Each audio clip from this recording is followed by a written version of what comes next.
Welcome to the February regular meeting of the Calgary Police Commission. I would like to call this meeting to order and ask that everyone ensure your microphones are muted until you need to speak. My name is Sean Cornett and I am Chair of the Commission. I am joined today by Commissioners Amtul Siddiqui, Marilyn North Pagan, Susan Mallon, Kim Lynch Proctor, Heather Campbell, Teresa Rossell, TJ Song, Jeff French, and Cherie Nyson Jordan, and Councillors Jennifer Wyness and Raj Dhaliwal. The Calgary Police Service representatives are led by Chief Constable Mark Neufeld. Chief, or XO, would you please introduce those who you expect to speak during today's meeting? Good afternoon, Chair. With us today, we have a number of guests that will be delivering presentations. I'll start with the executive team. It'll be Deputy Chief Paul Cook, Deputy Chief Katie McCullough, and myself representing Deputy Chief Chad Topik. And with us, we also have from our traffic section, Acting Superintendent Curtis Olson, Acting Inspector Rob Patterson, from our legal department, Staff Sergeant Mark McVicker, and Inspector Alvaro Martin from our anti-racism team. And then from the City of Calgary, we have two guests joining us from the Transportation Department, and that would be Troy McLeod and Tony Churchill. Thank you, and thank you everyone for being here. For those not familiar with our role, the Calgary Police Commission is a body of 10 community members and 2 city councillors appointed by City Council. We provide independent citizen governance and oversight of the Calgary Police Service on behalf of all Calgarians. To protect the political neutrality of the police, Alberta's Police Act requires that the police chief report directly to us instead of City Council. We provide direction to the service through the chief, police policies, monitoring the police complaint process, and approval of how the police budget is spent. Today is one of 8 regular meetings we have each year to openly discuss police governance and oversight matters with the service's leadership and to hear from the public. We also have several private monthly committee meetings where commissioners work more directly with the service on various matters that cannot be discussed publicly. Our commission is meeting today on the traditional territory of Niitsitapi, made of the Siksika, Piikani, and Kainai First Nation. The Yarahe Nakota, comprised of the Chiniki, Bearspaw, and Wesley First Nations, and the Tsuut'ina First Nation. These are the people who made a treaty with the Crown, forming Treaty 7 territory. The City of Calgary is also homeland to the historic Northwest Métis and to Métis Nation of Alberta, Region 3. We are committed to doing our part to address the inequity and intergenerational trauma caused by past and current wrongs and to support reconciliation with all Indigenous people in our community.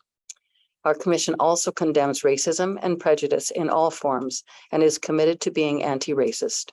We stand in solidarity with our colleagues, families, and citizens who are Black, Indigenous, or other people of color. For those of you joining us for the first time, allow me to provide a brief overview of the meeting format. The public session of this meeting is being live streamed and a recording will be posted online so we can make it available to those who are unable to attend. There will be several presentations from the Calgary Police Service, Commission members, and Commission staff. Commissioners will have the chance to ask questions or make comments after each one. Once we have completed the presentations, we will move to the public participation portion of the meeting. Those who are registered to speak will then be called on by name and will have a chance to either ask a question or make a presentation for our consideration. Following the public participation, we will close the public portion of the meeting with the chief and I taking questions from the media. Everyone is welcome to observe the media availability, but only media can participate. To start our agenda items, I will now call for declarations of pecuniary interest or conflict of interest from the commissioners. Hearing no declarations, I will now ask for approval of the agenda. Does any member of the commission wish to request an amendment to the agenda? Hearing no requests, I will now ask for approval of the consent agenda. For those viewing today's meeting, the consent agenda is a list of routine items and reports that all commissioners agree can be accepted without more discussion or a separate vote. Does any member of the commission wish to request an item on the consent agenda be brought forward for discussion? Seeing and hearing no requests, I declare both the agenda and the consent agenda approved as presented. I would like to start my report this month by recognizing that today is Pink Shirt Day. Students across our city are wearing pink as a reminder that bullying has no place in our schools, workplaces, or community. This year's theme for the day focuses on the need for us to show kindness, empathy, and understanding to one another. It is a good reminder not only for the young people in our city, but for all of us as we work through complex issues as a society. This month has been a relatively quiet one for our commission. In addition to our usual committee meetings, 2 of our commissioners were able to attend the Calgary Black Chamber's Black History Month dinner at Heritage Park. A few of our commissioners also had the opportunity to see firsthand how officers respond to calls by doing ride-alongs with frontline officers. It is the first time we've been able to go out with officers since the pandemic put ride-alongs on hold, and we are happy to once again have these important opportunities to see how officers do their jobs. Some commissioners also spent a day with school resource officer to better understand those officers' roles. As we will soon be presented with the results of the School Officer Resource Program review, it's been helpful to see what a typical day looks like for these officers. Our commission was also pleased to learn that a second commissioner was awarded the Queen Elizabeth II Platinum Jubilee Medal. Commissioner Susan Mallon was recognized for a lifetime of community service in late January, joining Commissioner Campbell as a recipient of the honor. Congratulations again to both of you. Finally, our commissioner learned the results of a workplace investigation into the service's relationship with an unaccredited college last month. The incident has unfortunately undermined some employees' trust in the mental health supports available to them, and therefore is very concerning. While not all details of what occurred can be released publicly, we have released the key findings of the investigation on our website. Now that there has been accountability for what went wrong, the focus moving forward must be on restoring any lost trust in the mental health care that is available to employees, because no one should have to wonder about the quality of support they will receive if they reach out for help.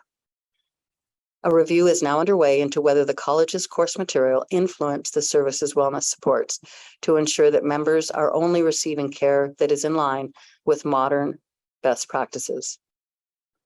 Before I finish my chair's report, I would also like to take a moment to recognize some of the service's achievements this past month.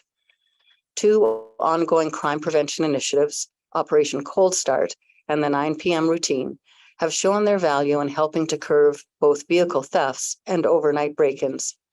The approach of reaching out to the community and involving Calgarians in the prevention of crime is a cornerstone of community policing, and we are happy to see the results.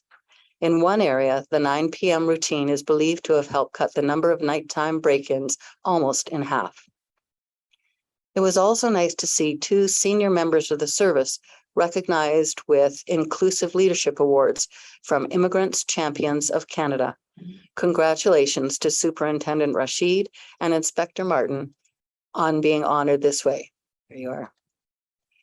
On the investigative side, officers moved quickly to identify and lay charges in multiple random sexual assaults, including the assault of a woman working at a show home, a woman at a dog park, and a woman getting a massage. The quick actions by the service to make arrests in these cases makes our community safer, and we thank you. Investigators also laid charges in incidents of random violence, including 2 men being stabbed while going about their day and 1 person being shot during a road rage incident. The efforts of the officers who responded to and investigated these cases shows our city does not tolerate this behavior. On the traffic enforcement front, the service has shown that another activity will also not be tolerated in our city by increasing the number of people charged with impaired driving by 50% compared to last year. These efforts to take impaired drivers off our roads make Calgary a safer place to drive for all of us. Finally, homicide investigators laid charges in the tragic death of a toddler this past month.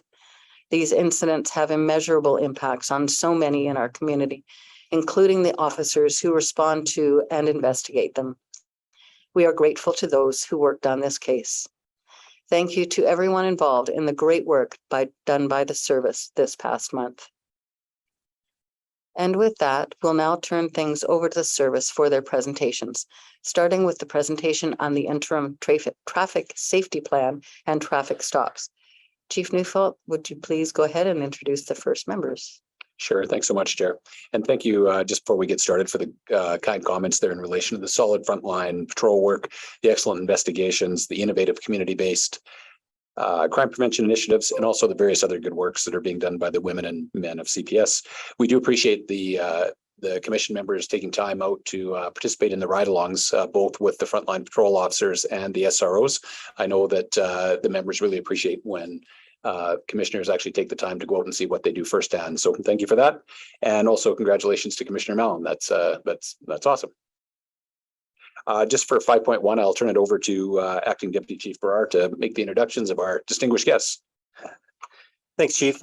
So the first presentation is on the 2022 to 2023 CPS interim traffic safety plan, and the presenters will explain why the title interim is in there. As you're well aware, traffic safety remains a top priority of Calgarians. As such, is a priority for Council, Commission, and the service. This traffic safety plan is the service's strategic plan to maximize traffic safety in Calgary. You may be aware that traffic safety is a joint responsibility we share with the City of Calgary Mobility Department. Today, you'll also hear from members of that department as well as how we're working together. And how we're working together in the future to strengthen our relationships. This was a question that was posed quite a bit during council deliberations around on the budget, how we work closely together with mobility to strengthen traffic safety. So we hope to answer some of those questions here today. You've all seen a copy of the plan. Today we have Acting Superintendent Curtis Olson, Acting Inspector Rob Patterson, and Mr. Troy McLeod and Mr. Tony Churchill from the City of Calgary to speak specifically to the 5 elements of the plan that highlight the work that's been done to date. So with that being said, I'll turn it over to the team.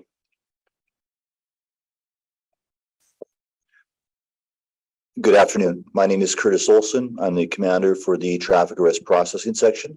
And I'm just going to open up a few comments for our traffic safety plan this afternoon.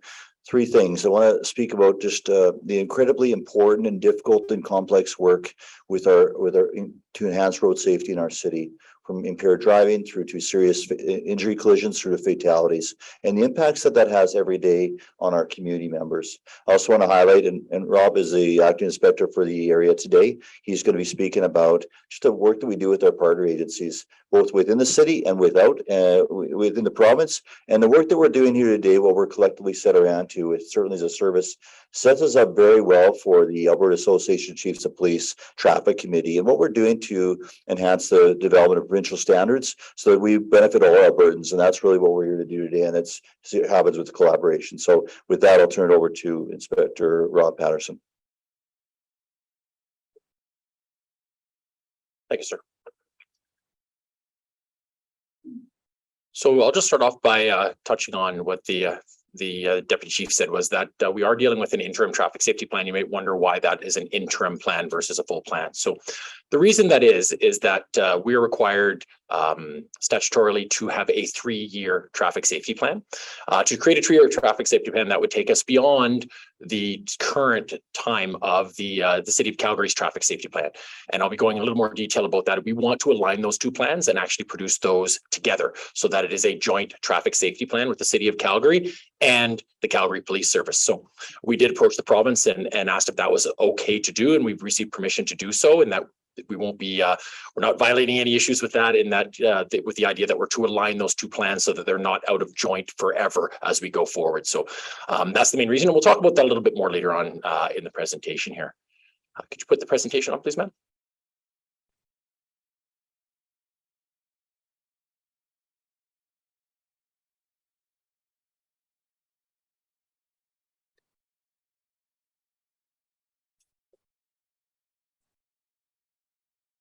Okay, go to the next slide, please. Okay, so there are 5 components that make up the traffic safety plan. These are generally accepted. The City of Calgary uses the same elements in their traffic safety plan.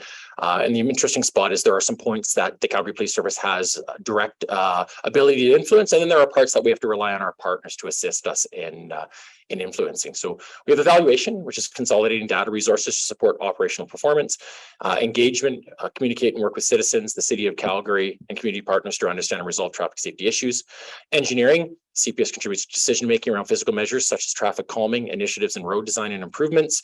By closely working with the Safer Mobility Operations team, CPS increases the likelihood of attaining Vision Zero, and that's where we very much rely on our city partners. Education, implementing initiatives to create awareness, educate the community, and prevent behaviors that contribute to unsafe roadways. And enforce, by developing enforcement resources based on target, evidence-based, and high-risk locations, be responsive to community concerns. So as I go forward here, I'm assuming that everyone's had a chance to look at the plan, and I won't be going over the information that's in the plan. What I really want to focus on is what we've done in 2022 to address the action items in that plan. I'm quite pleased to say that that we had great successes on all 5 elements here, and that's what I'm going to be focusing on and going into a little bit of detail today, but understanding that we are reasonably short on time. So thank you. The next slide. So the first one is evaluation. What the major thing that we're talking about today and is really influenced by the fact that this is probably the first time you've seen City of Calgary and Calgary Police Service members coming in to talk about the traffic safety plan together, is we have very much strengthened our relationship with the City of Calgary Mobility. That is not only in our planning, organization, and communication, but also in our operational elements. We have a direct link to their operations center now that we've employed for several operations throughout 2022 for protest operations and other public safety events, as well as other community events that we've done that we've been able to engage their resources to assist us. On a provincial level, under the AACP Traffic Safety Committee, we both engaged in that committee in a higher level than we ever have before, and also provided some leadership for that. The acting superintendent is now the chair of that, representing the Calgary Police Service and all other agencies in the city, in the province. And we have several initiatives under that, including some over 50 legislation, which I'll go into a little bit detail here, and then making a combined efforts with regards to our motor operations, which are motorcycle operations throughout the province, as well as doing some other type of enforcement operations, which I'll touch on a little bit more here on the enforcement side. The most important piece that we've gone for, that we've moved forward with the ACP, is the over 50 excessive speeding initiatives. So currently, Alberta does not have legislation covering this, but the province of BC and the province of Ontario do, and the province of Saskatchewan is moving forward on it, which allows us to seize the vehicles and suspend the license of people who are driving an excessive speed limit. And excessive usually is defined as 40 or 50 kilometers over the posted speed limits. We currently don't have that, and we've had to rely on other enforcement avenues to try to do that are much more labor intensive and much more difficult and require more time. Being able to get this legislation would be a huge boon for our frontline officers to be able to take these offenders off the streets immediately. You can imagine a member of the Calgary Police Service is crushed when they have to take somebody who's displayed that level of disregard for the community and the safety of the members of the community, and then just let them drive away with a ticket in their hand to deal with that later on. So that's something that we'll be pushing forward with the ACP, and source asking for help from the CPC as well to highlight that. In 2022, we had 19 fatal collisions, 37 involving paired driving. So unfortunately, we did not bring it down from the previous year, which was 17. But it's something that we're continually working on with impaired driving, with distracted driving, and with speeding being the 3 main elements that we're worried about.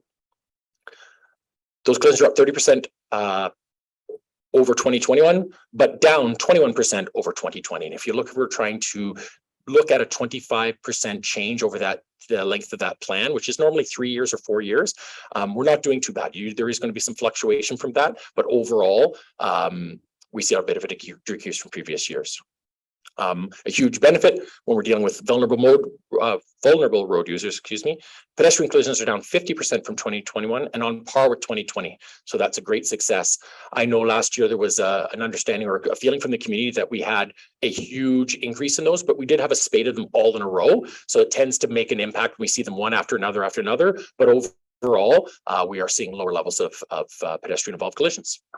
The last one was talking about high-speed collision locations using automated data. Our audit, and you'll hear this again with another action item, to get that automated data information, there's a bit of a time delay, sometimes as far as 3 months for us to be able to dig that data up as it goes through the process, through the courts and through the province. So I don't have any information specifically around that, but we'll be able to provide that update if you want it later on. Next, please. For engagement, this is something that the Calgary Police Service does extremely well and always has, in my opinion, is engagement with our community. One huge piece that is going to go forward, and that is the authorization of a new unit, the residential traffic safety unit. We've had that unit unauthorized. We've deployed resources into that area from other areas within traffic for the last 6 or 7 years. And now we have the ability to put those resources back onto our frontline crew teams and have the residential traffic safety unit at the same time. You see they received about 1,500 TSRs last year, almost 1,600, and cleared 1,400 with a 90% clearance rate. Total deployments to support those were almost 3,000 deployments into the community. So we deal with just about every single TSR we get, and understand the reason that it's not 100% clearance rate is some of those are still ongoing. Some of those are longitudinal issues that we have to deal with over time. We're quite excited that the Community Association ward meetings have opened back up for full participation, and we've engaged every ward and every community association that contacted us early in this year. It's our goal to never turn down a request to go to those associations, and so far we've not had to do that. And then I could stand here all day long talking about the community events that we attended in 2022. There are dozens on behalf of traffic and patrol and other community areas addressing traffic safety specifically. And then again, unfortunately, with the last piece was also an automated enforcement piece, so we won't have that probably sometime in March to be able to comment on our fine revenue totals and where those are going. Next, please. So engineering. So this is a part that the Calgary Police Service has a lot of input into, but no direct control over, and this is where we rely on our partners. One of the major changes with respect to engineering and legislative change was the residential speed limit reduced to 40 kilometers an hour, which is being supported by the Calgary Police. And we've identified the top 10 playground zones in the city. And in 2023 here, we're going to be looking at some engineering changes to address those top 20 things, our top 20 playground zones that have been identified as an issue. And those things have been mostly identified through our automated enforcement program. We can't put police officers into every playground zone, but the automated enforcement is able to deploy to all those playground zones throughout the year. And that's a fantastic piece of information for us to rely on to identify the worst playground zones or the most unsafe playground zones with speeders that we can deploy into and create some other change. We've had regular collaboration with the City of Calgary Engineering Committee. The Residential Traffic Safety Unit in general meets with them on a regular basis, and our Collision Reconstruction Unit meets with them post-collision. So every time we have a serious injury or fatality collision that traffic responds to, they meet with the City of Calgary Engineering to discuss if there's any options they can do that. I think that at this point in time, I'll turn it over really quickly to Troy McLeod of the City of Calgary Mobility. He can just kind of tell what they're doing and to support us. Sir. Great. Again, Troy McLeod, Director of Mobility with the City of Calgary. What an honor to be in front of the commission today just to talk about safety. It's so important for us. And we just are so thankful to our colleagues at Calgary Police for the work that is done every day to keep citizens safe. The plan that we have has been presented to council, and this interim plan is, again, just a result of the close collaboration that has been going on with the Calgary Police Service in developing this, and we look forward to the next version of the plan as well. I've asked Tony Churchill, our coordinator of mobility safety, to be here to also be available for any questions that you have. But around safety, we've seen good results, and the results are because of the work of the Calgary Police Service and its staff to be able to support safety on our network, whether it's from automobile, pedestrian, cycling, and even goods movement. There's such an important role in making sure that type of equipment on the roadway is safe and safe to operate. So many things are being done on that front, and we're seeing good results in Calgary and because of the great work of the Calgary Police Service. So I'll just turn it over to Tony to go into a bit of detail on the strategic plan and just how it's integrated. Yeah, thanks again for having us. It's a great pleasure to be here, and it's fantastic having wonderful partners like the Calgary Police Service, who we've always worked very closely with. From the start, our traffic safety plan has included enforcement as an important pillar of our plan, and we work together closely on so many things, as Inspector Patterson was mentioning. So we're really looking forward to having one plan. We do report to our council on an annual basis. And we provide an update on the most recent collision data, what we've done in the previous year and what we're planning on doing in the upcoming year. There we've been referring lightly to our partnerships with the Calgary Police Service, but I think this integrated approach is really going to pull that together and really strengthen those partnerships. So I'm really looking forward to it. And one of my highlights for the year is we support, so the traffic section comes out and helps us with the Scouts Soapbox Derby in Southwest Calgary. And we have officers there who are actually measuring the speeds of the kids coming down in their gravity cars and handing them citations for not speeding. So thank yous for not speeding. So lots of great collaboration on our engineering work, but also on educating the community. So thank you so much to the commission and to all those officers who help out with improving safety in our communities. Chief, you didn't hear that. We weren't out there not giving tickets. Next slide, please. So education. One thing we do with education, we focus on the Alberta traffic safety calendar. And as certainly everyone in this room is aware, and probably most of our citizens are aware, is that we just don't have the resources to have members in every school, in every community center, in every community event, as hard as we try.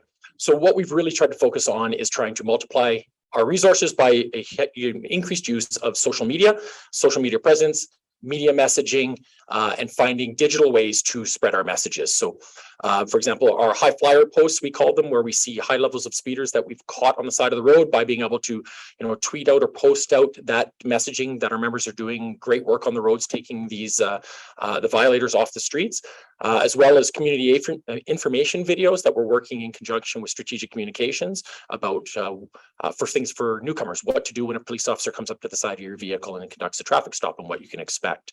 As well as probably the highlight of the year was working with the Calgary Police Youth Foundation for our Drive Safe YYC program, where we went into schools and launched our program involving youth in videos with positive messaging. So too often we see what not to do, and we had a different approach to that with using videos of youth doing the right thing, making good choices, and then asking them to share those good choices with their friends, because we all know, all the parents in the room realize that our scope at some point in time diminishes and wanes, and then the influence of their friends are supreme. So that was an important part of that program, and we continue to use those videos. We shared them with all our public safety partners all over the province, and they'll be used for quite some time to come. At the end, we're talking about community safety partnerships with our child seat restraint training. We've worked with a community partner that helped provide that training. And then we've actually found sponsors in the community for the Gift of Life program, which allows us to not only just pull somebody over and give them a summons for not having a child seat, but actually be able to look into why they don't have a child seat. And if it's the fact that they don't have the money to have a proper child seat, we have the ability to refer them to our sponsor and actually have a child seat provided to them. We also have the CVSA program, which is something that we use a lot. Once a week, we deploy out there to take commercial vehicles off the streets that are unsafe, and the Alberta sheriffs and local community peace officers are huge partners with that. Next, please. So we talk about enforcement. What I want to talk about, obviously, is I didn't want to focus on our summons numbers because I don't think that's necessarily always a fantastic piece of that. What I want to talk about is how we do enforcement. So we're trying to do more data-driven deployment within the Calgary Police Service. It's something we've done in the past, but we're really putting an emphasis on it. We use heat mapping provided to us by our City of Calgary partners to look at where we're seeing collisions, because we want to prevent collisions. We want to prevent deaths and injury. So we deploy into those areas to do our primary enforcement. We look at the traffic safety calendar provided by the province of Alberta that each month provides a focus for traffic safety enforcement and look at enforcing those.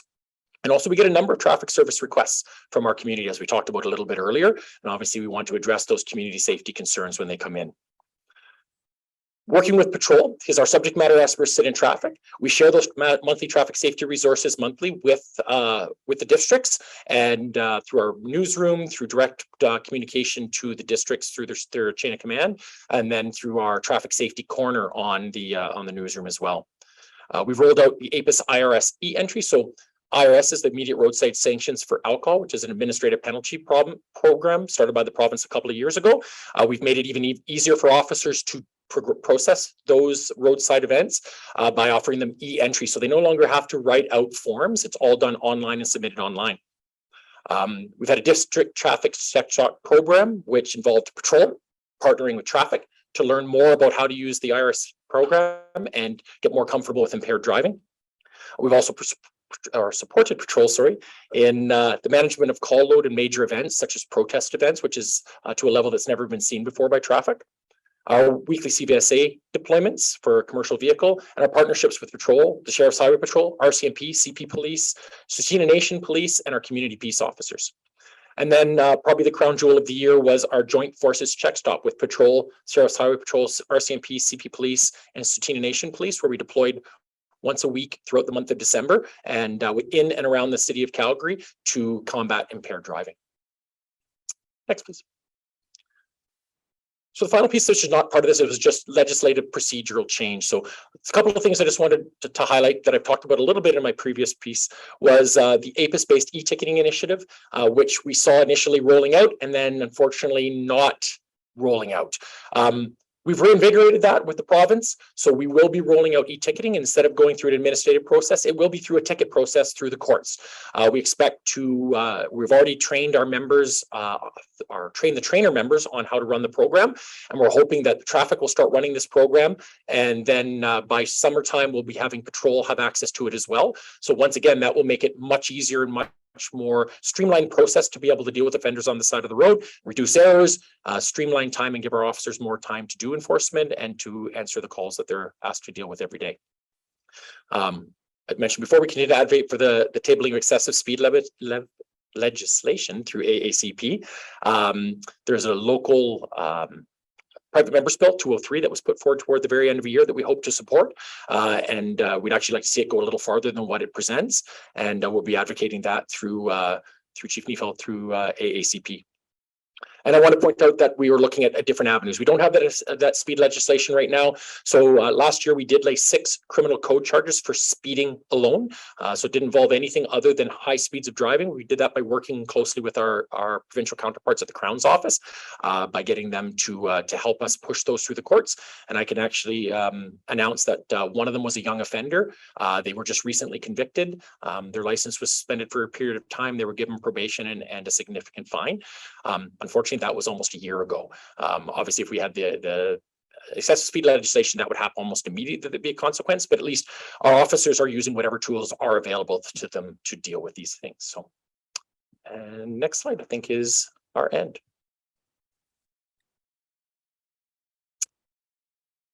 Oh, sorry. Yes, we had one more slide. That's right. So I just want to talk about our equity and diversity and inclusion as part of our traffic safety. So mostly that's done by using an evidence-based approach.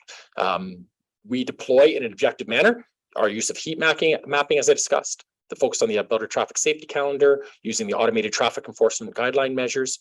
I know one question that was brought forward earlier on was that how do we choose where we send photo radar? How do we choose where we send intersection safety devices? The automated traffic enforcement guidelines from the province actually have a very meticulous set of details that we have to go. We can't just decide to deploy to an area. It has to be pre-approved by the province. That's done by a bunch of measures, the primary one being collisions. Collisions in that area, collisions relevant to that intersection. When we're dealing with playground zones, that's a little more permissive. We can do just about any playground zone that we can that has been approved. But when we're dealing with intersections and we're dealing with photo radar on stretches of road, collisions first, then we have to do a speed study, and we have to do a traffic study in that area, and then compare that to similar areas of the city and just be able to prove that there is actually more speeding happening at that location than other locations. It's actually quite detailed and technical, and we have an analyst that a large chunk of her job is doing that all year long. As you're probably aware, we have not been able to expand locations for the past 2 years. We're hoping that next year we will, because of course we've got a lot of new communities that we've not been able to deploy automated enforcement into. And as you can see, it certainly helps us deploy our resources and other measures such as our engineering changes to those locations once we have the information from those.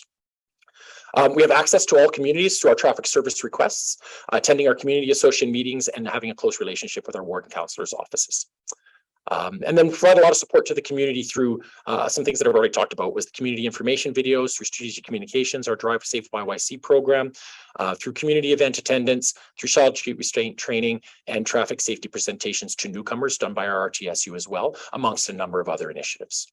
So that kind of concludes what we have for the results from 2022, and certainly we're open to questions if you have any. Thank you very much. Lot of information there, a lot of work, and really nice to see the collaboration. I want to ask, why now, but I'm not going to ask that question right now. Just that you're collaborating, working more closely together is awesome. So that's perfect. So thank you. I'll turn it over to commission members and ask for their questions. And I can start from this end, perhaps. Commissioner Song. Yeah, please go ahead. Thanks, Chair. Thanks for the presentation. My question is about the evidence-based countermeasures to reduce collisions. How about the newer communities still being built on the infrastructure in the roads? Like there's no collision happen, there's no data could be collected. How to apply the lessons learned to like design the roads in the new communities? Probably the best person to answer that would be one of our roads and engineers partners. So I'll turn that over to them. Thank you very much for the question. And it's a great one. And that's challenging, definitely, is how do we identify what the issues may be in a brand new community.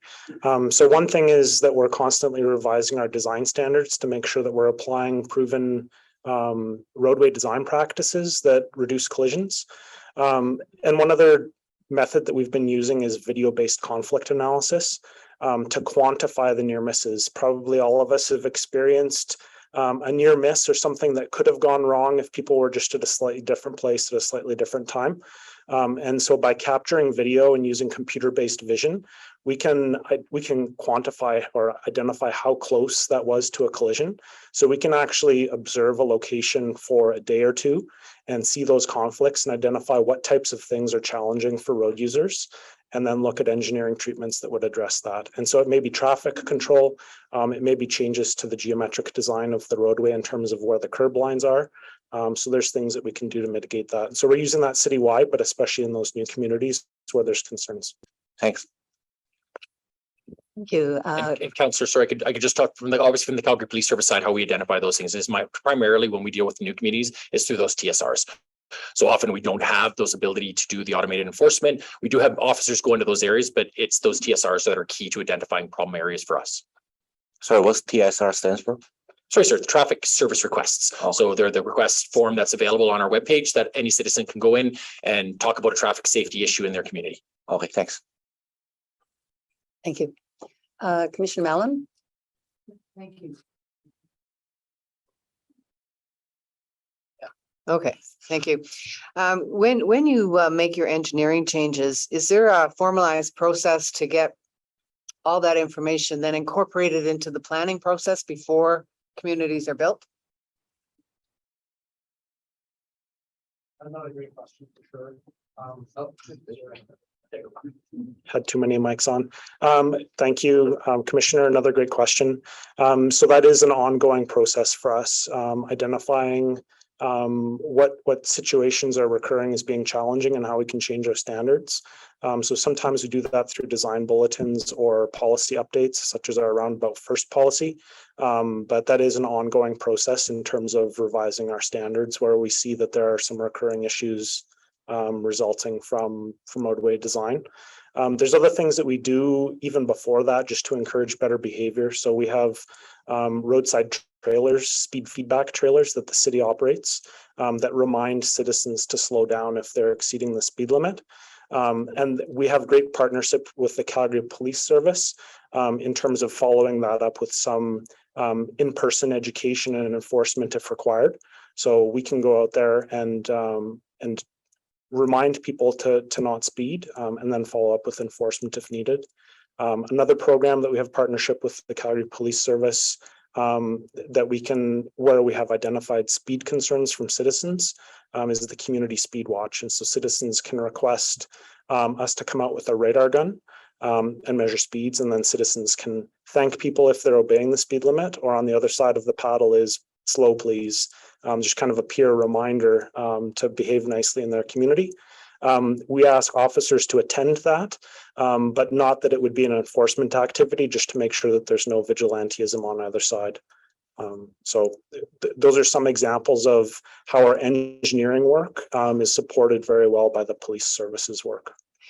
Do you find, especially those, I think they're solar operated, when you're approaching a school, playground zone, when they say you're going 50. Yeah. Do you, do you find that they have an impact? Like you talked about evaluation at the beginning of the thing. So do we get good numbers from that about what works best? Yes, so those devices we have studied and we do see that they have an impact, and it's small, but it's a meaningful impact. So it's a reduction of a few kilometers per hour on average. But when we look at where that changes primarily, it's generally in the higher speed brackets, that people who are excessively speeding are less likely to excessively speed when they're reminded. Over time, that effect seems to diminish, and that's why we generally use our trailers that we rotate around for a few weeks at a time. That's when we find it has the highest impact. It's that reminder right away for people, and they don't become accustomed to it flashing off and just disregarding it. So generally, there's a preference for rotating those around so that it's something novel that we can follow up with the enforcement, just to help that reminder sink in. And Commissioner Campbell. Thanks very much, Chair. Thank you very much, Inspector Patterson, for the comments with respect to the distribution of automated enforcement devices. That was actually going to be one of my questions, so I appreciate you answering that before I even asked it. And in addition, you mentioned the comments with respect to child seats and the program for those who may not have a child seat because of straight up poverty. So do we collect data, including potentially demographic data, to assess the impact of fines and penalties on Calgarians? I'm not aware of anything on that within the Calgary Police Service. I might think there may be something within social services that might do that, but I'm not aware of it myself. Okay, so maybe something for us to feed back to the city chair as we think through it. And not saying that I, generate a number of fines and penalties, but I, pay my fair share.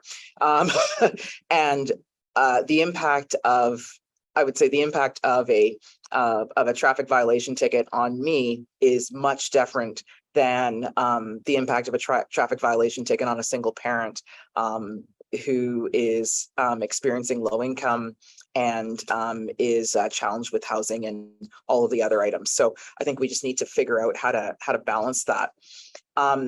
In the actual in the plan, and I read it detail to detail, and I love that heat map. Thank you. From a finance and audit perspective, you inferred a fairly substantive action and a potential change on page 8, and that was in compliance with the requirements of the provincial guidelines. The automated enforcement annual report will include fine revenue totals and amounts reinvested to improve traffic safety. So currently those court fines and penalties form part of the budget. Do you have an estimate today of how much that of that current revenue is allocated to the improvements to traffic safety? We don't have the year-end report done for that yet. Okay. But I'm certainly happy that if the commission sees so fair that we can bring that back when we come, because we are required to invest that back into traffic safety. Okay. Yep. So maybe something, Deputy Chief McCollum, we can circle through at some point. And just, ma'am, to address your one concern too about those Calgarians that are having trouble paying those fines. I know that certainly is something that has been communicated to us by our frontline members, is that none of them take great pride in handing somebody, there is a deterrent effect to it, but no one takes great pride in handing somebody that they know they are going to struggle to pay, that it's going to be disproportionately. So we are certainly working with the frontline resources as well to give them options. When we pull somebody over and there is an offense, there may be more than one offense, and there may be different enforcement approaches we can take when providing some sort of consequence for their actions on the side of the road that may be more appropriate. No, I appreciate the awareness and recognition of a need to be supportive within our enforcement needs. It is, again, as someone who has collected her fair share of traffic violations, I know that there's also an incremental fee if you're delayed, and then there's court. And again, someone like me who has flexibility in her work schedule is able to present oneself at court. That's not amenable for many Calgarians who don't have that flexibility or have the resources to actually pay those delays and fines, where some of those fines can be the difference between groceries and driving. My last question with respect to pedestrian collisions, and really those are drivers colliding with pedestrians. Like, let's be clear. Do we have some analysis and understand the increase in 2021 for pedestrian involved collisions? So can you just re-clarify that for me? So the increase in 2021 versus 2022? In the report in 2021, it's on page, and I'm gonna have to put my glasses on here.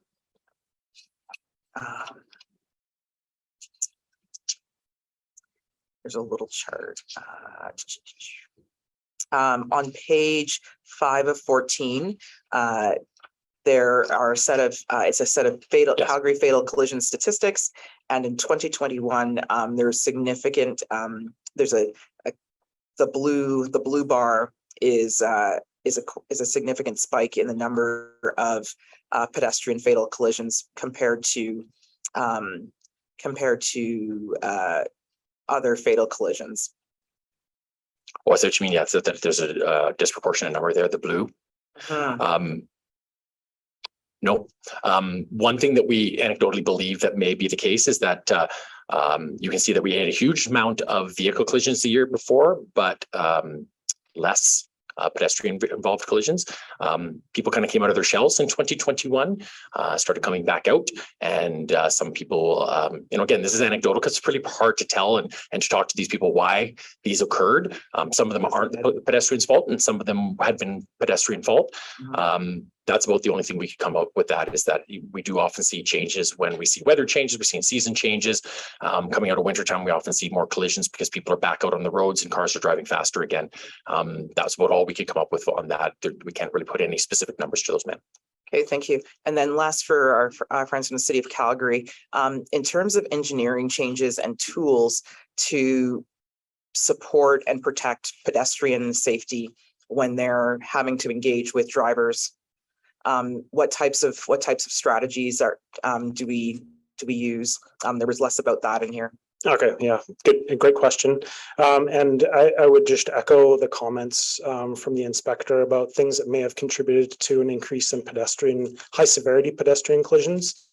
Definitely during COVID, when we saw that there were lower traffic volumes, we also saw less congestion and as a result, more speed.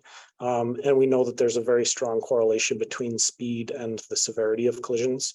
And so as we're coming out of COVID and there's more traffic, but may still be traveling at that higher speed, pedestrians may be at greater risk. So, and then in terms of things that we can do to mitigate those risks, some strategies that we've been deploying are leading pedestrian interval at our traffic signals, where traffic is held with a red light, but pedestrians actually get a head start to start their crossing. And what that does is it gets them more in the cone of vision of drivers, so that drivers are less likely to miss them. Another common collision type is left turn collisions hitting pedestrians at signals. And so for that, quite often those are happening at very high workload or very difficult situations for drivers, where they're actually having to look at traffic coming towards them and judge a gap in that traffic, and they may not be looking for pedestrians. And so in those situations, putting in a protected left turn, where drivers are only allowed to turn left on the green arrow, and pedestrians are separated, so pedestrians are actually held, then we can actually separate those people in time and space to reduce the risks. Another pilot that we're doing right now is called left turn hardening or left turn traffic calming, where we actually put a speed bump effectively on the center line to discourage people from cutting that corner at higher speeds. So they're actually coming right up to the intersection to start that turn, so that they have more time to judge if there's pedestrians that they're turning across. Even if they make the mistake, that collision's happening at a lower speed, so lower severity. So there's probably lots of other things, but those are three examples that come to mind. Thank you. Okay, I la- have- Oh, sorry. there's probably just an overall opportunity to, in your EDI slide, to be a little bit more explicit about the data and the data-driven approach, and acknowledge the racialized element of traffic safety. We know statistically that Black people are more likely to be stopped by police. That's just actually data. So being able to answer that question of how we're actually not using racial profiling in traffic safety, we could actually be more explicit about that in the overall plan. And that's all I'll say about that. Thank you. Thank you very much. I'm going to go online and there's a question from Commissioner North Pagan. You could go ahead, please. Thanks. I'm just going to turn my my camera off here. My internet's unstable here in the hotel. Yes, thank you for that in-depth analysis into traffic safety, and who would realize that traffic safety was such a in-depth discussion. I just, all these 5 points that you brought up, the 5 E's here, I do see that they all lead to, behavior change eventually. But with that being said, CPS and the city does have, a part to play in these 5 E's. Where do you see Commission playing their part within the strategic plan for this?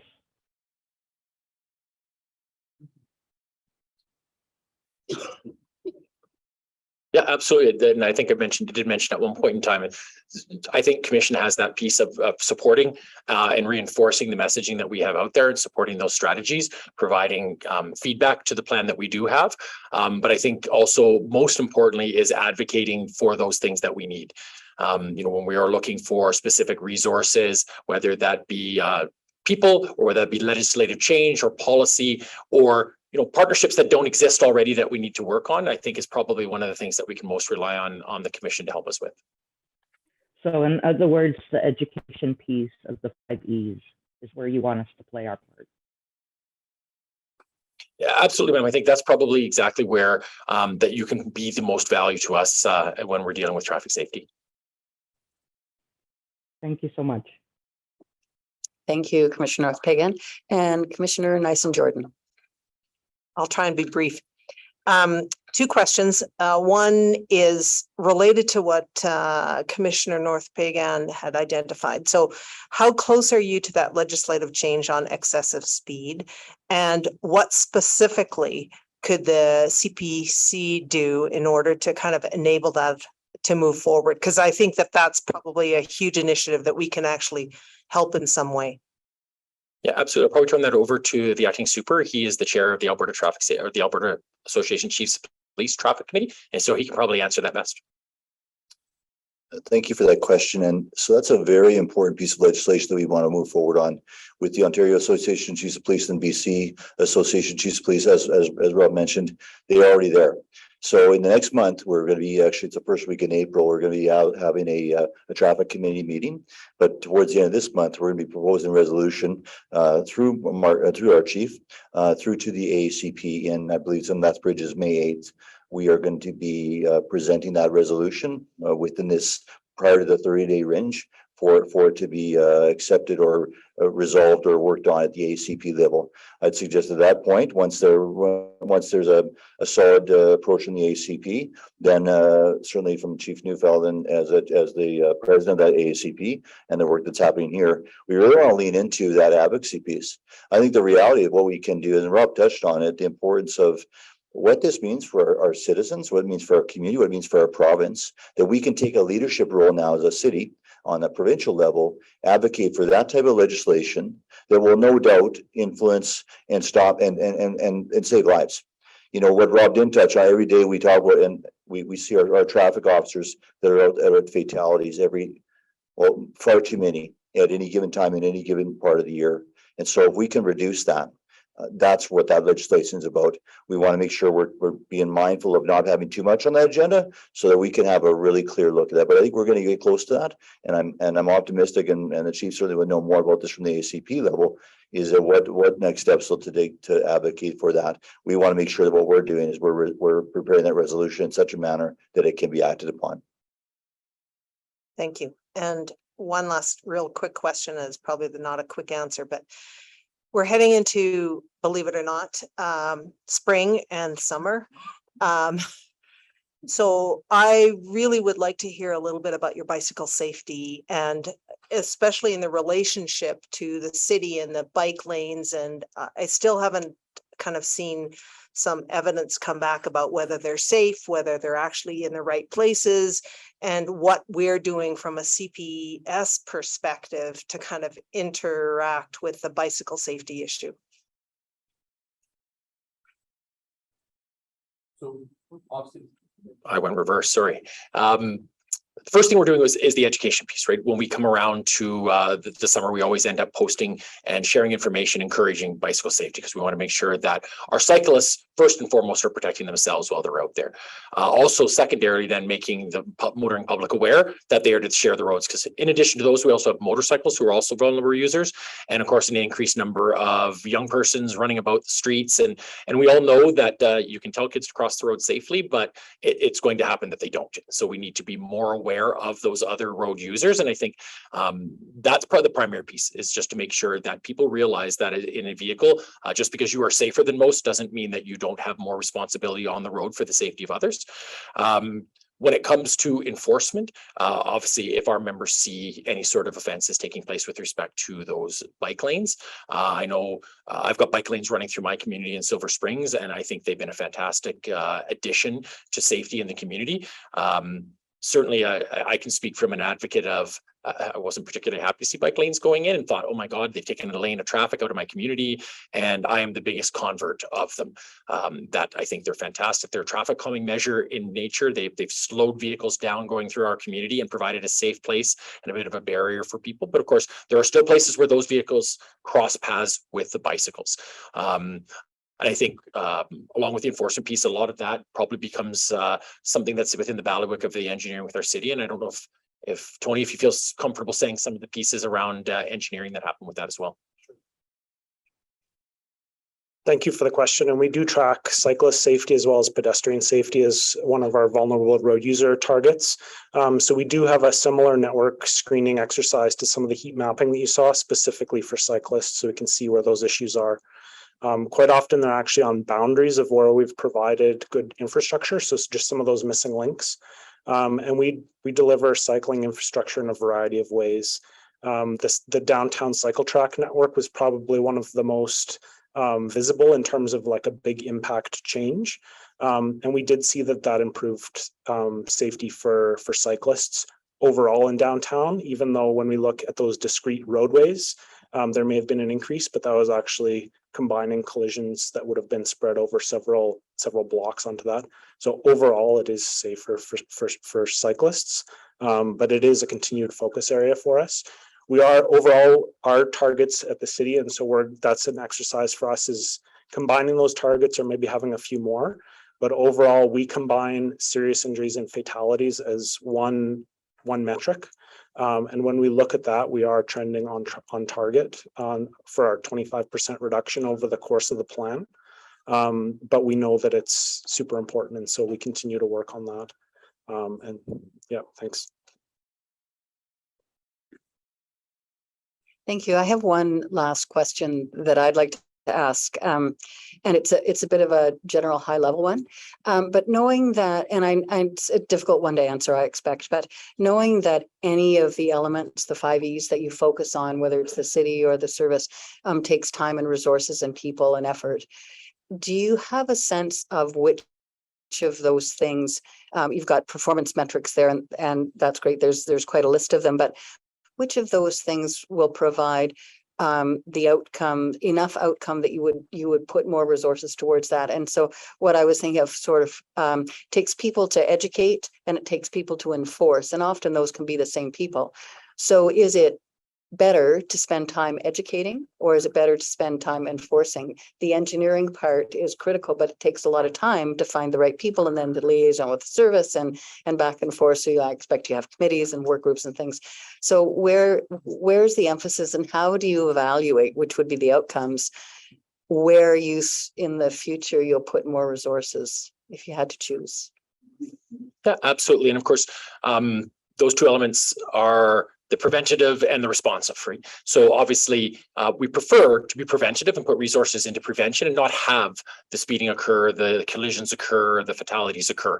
So, we've been very lucky in that the additional resources that we have, the RTSU, have stopped us from having to split those pieces. So we have our traffic response units, and their primary job is enforcement. They still are involved in education and they're involved in engagement, but their primary job is to go out and respond to serious injury collisions and go out and do enforcement. Now we have a unit that is primarily dedicated to engagement and education. So that's RTSU's job.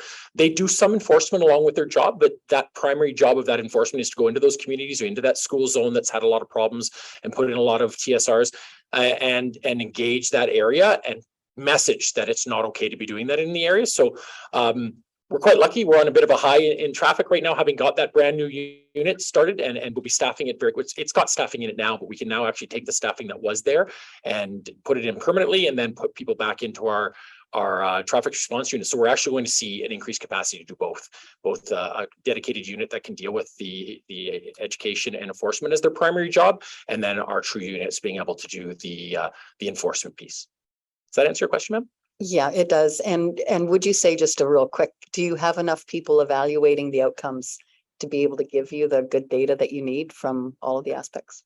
I think so. With the we have two dedicated analysts in our service, in our section. One is specifically for automated enforcement and one does the rest, and they're both extremely talented, hardworking ladies that give us great data.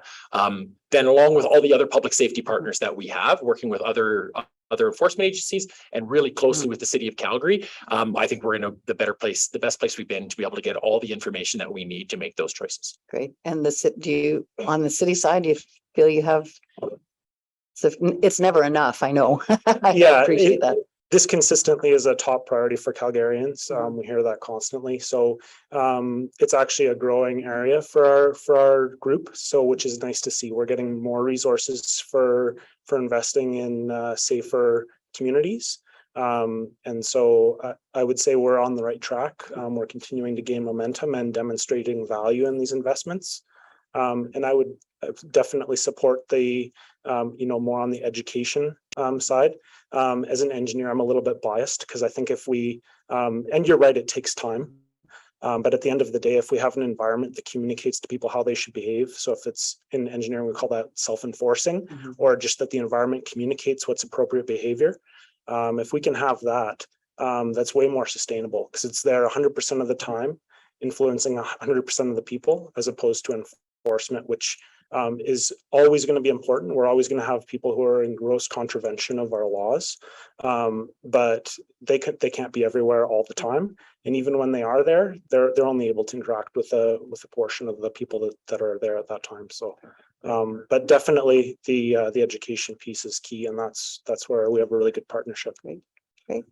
Thank you. If I could just add a brief comment to Robin and Tony there.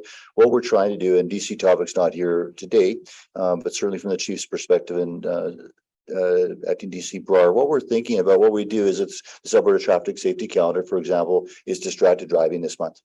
So we work very closely with our district guys and gals across the city patrol. So they're equipped to really look at those, be focused in on that type of monthly focal point. So we are scaling up, much like we're doing with our City Calgary partners, which naturally, these are not the things that we would be doing on our own with the engineering, but that's that strength of numbers from the guys and gals that are working hard out there 24/7, 365 in our patrol vehicles district-wide.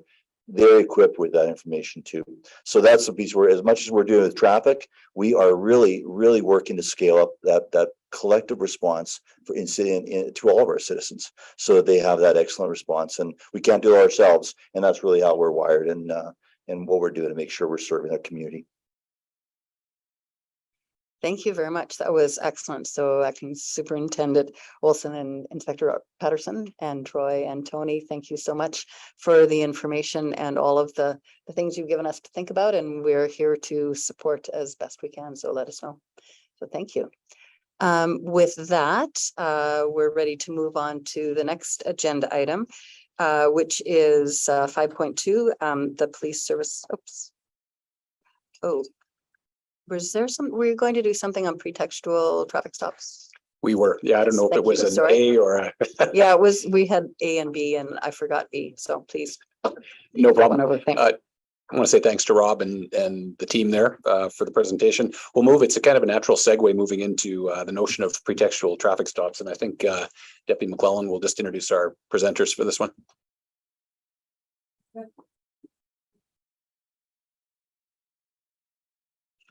There we go.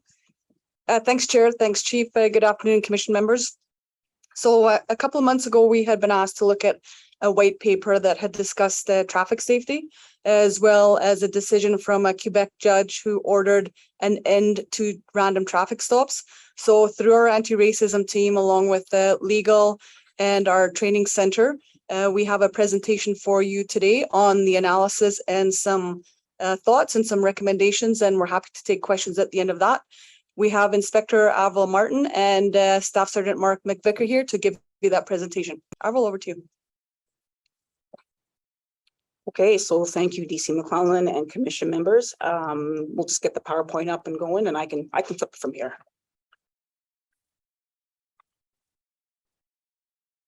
Yeah, great.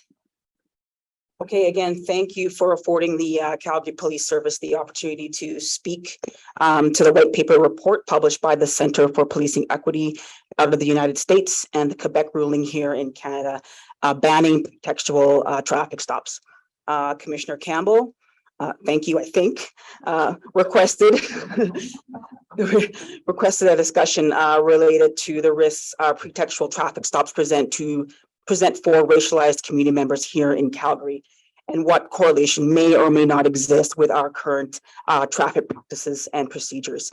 So we have reviewed the white paper report and Quebec ruling, collected our training and education standards from our Chief Crowfoot Learning Center, consulted with traffic, legal, as the DC had mentioned, Staff Sergeant and Legal Counsel Mark Bicker is here to help today. He wears a couple of hats for us, and also with professional standards section. And I think we're now prepared to engage and continue this discussion. Okay.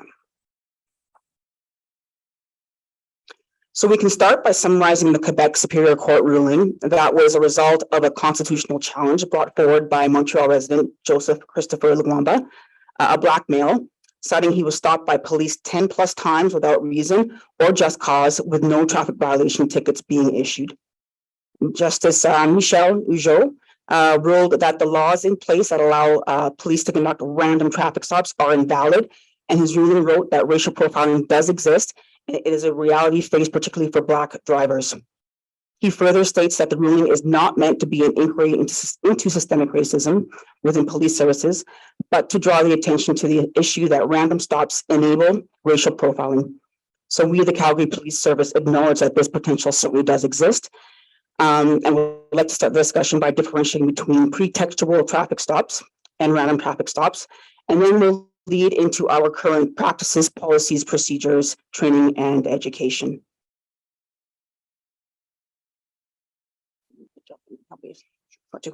So we'll just start. The word pretext certainly does have a negative connotation, right? Rightfully viewed as being illegal or illegitimate or something disguised. But a true improper pretextual traffic stop is in fact unlawful. But having said that, a legal pretextual traffic stop is where police lawfully stop a driver for a traffic violation in order to further an ongoing serious and or major crimes investigation.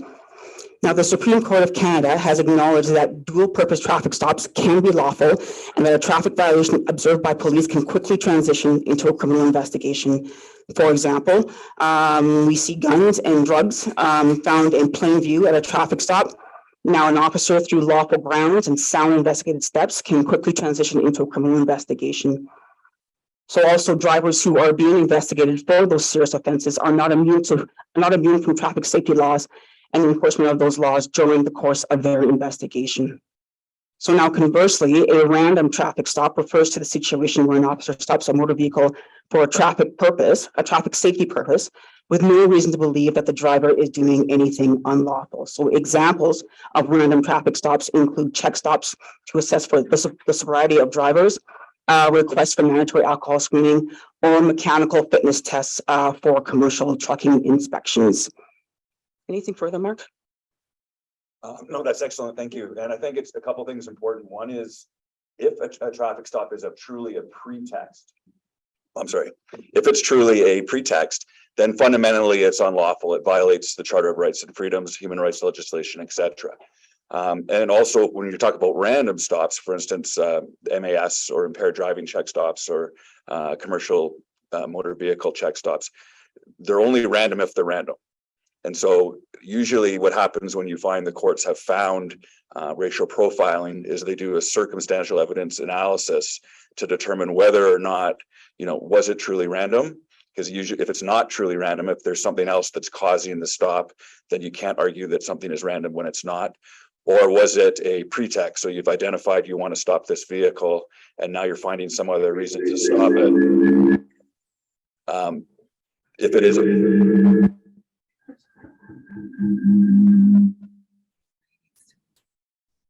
it is a pretext. It sounds like somebody's.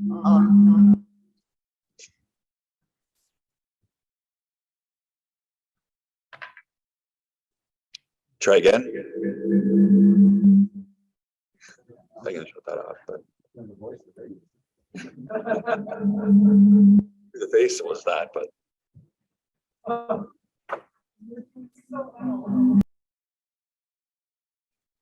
Try again.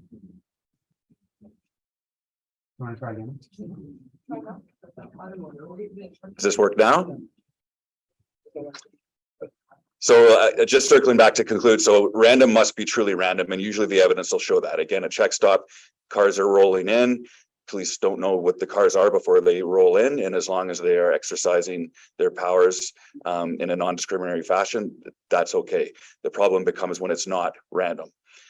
Pretext, the word pretext is often in law often called a ruse traffic stop, and they are fundamentally unlawful for violating the Charter, human rights legislation, etc. And that will be, hey, I'm saying I'm doing this, but really I'm doing this. And those are fundamentally unlawful. Okay, thanks, staff.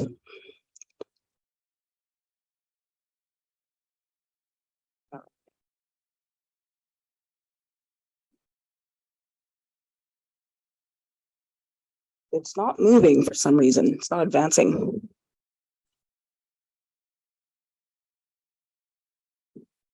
I'll catch up. Give me a second here.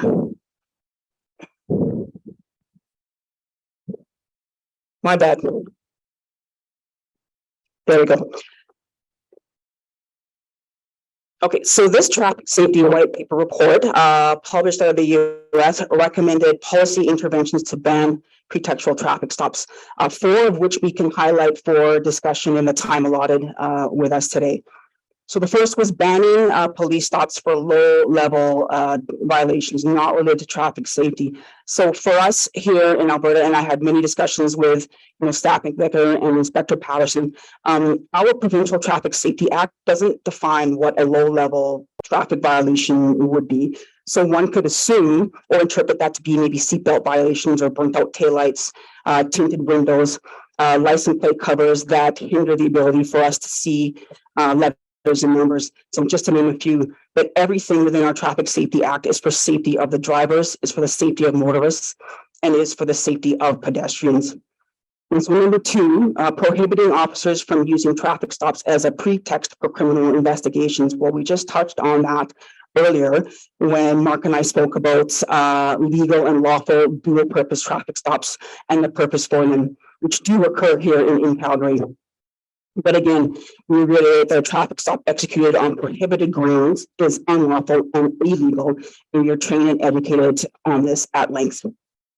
And so number 3, prohibiting searches on the driver's consent unless officers have independent cause for search. Again, Canadian federal law covers this recommendation, and our officers are taught that lawful placement and lawful authority when exercising search powers must be in place. Our officers are also taught that consent searches are not best practice, but can be utilized only if imminent officer safety or exigent circumstances arise. One example that Mark and I discussed was high-risk child abductions, where we'll be stopping vehicles, right, and searching every inch of that vehicle to find that child.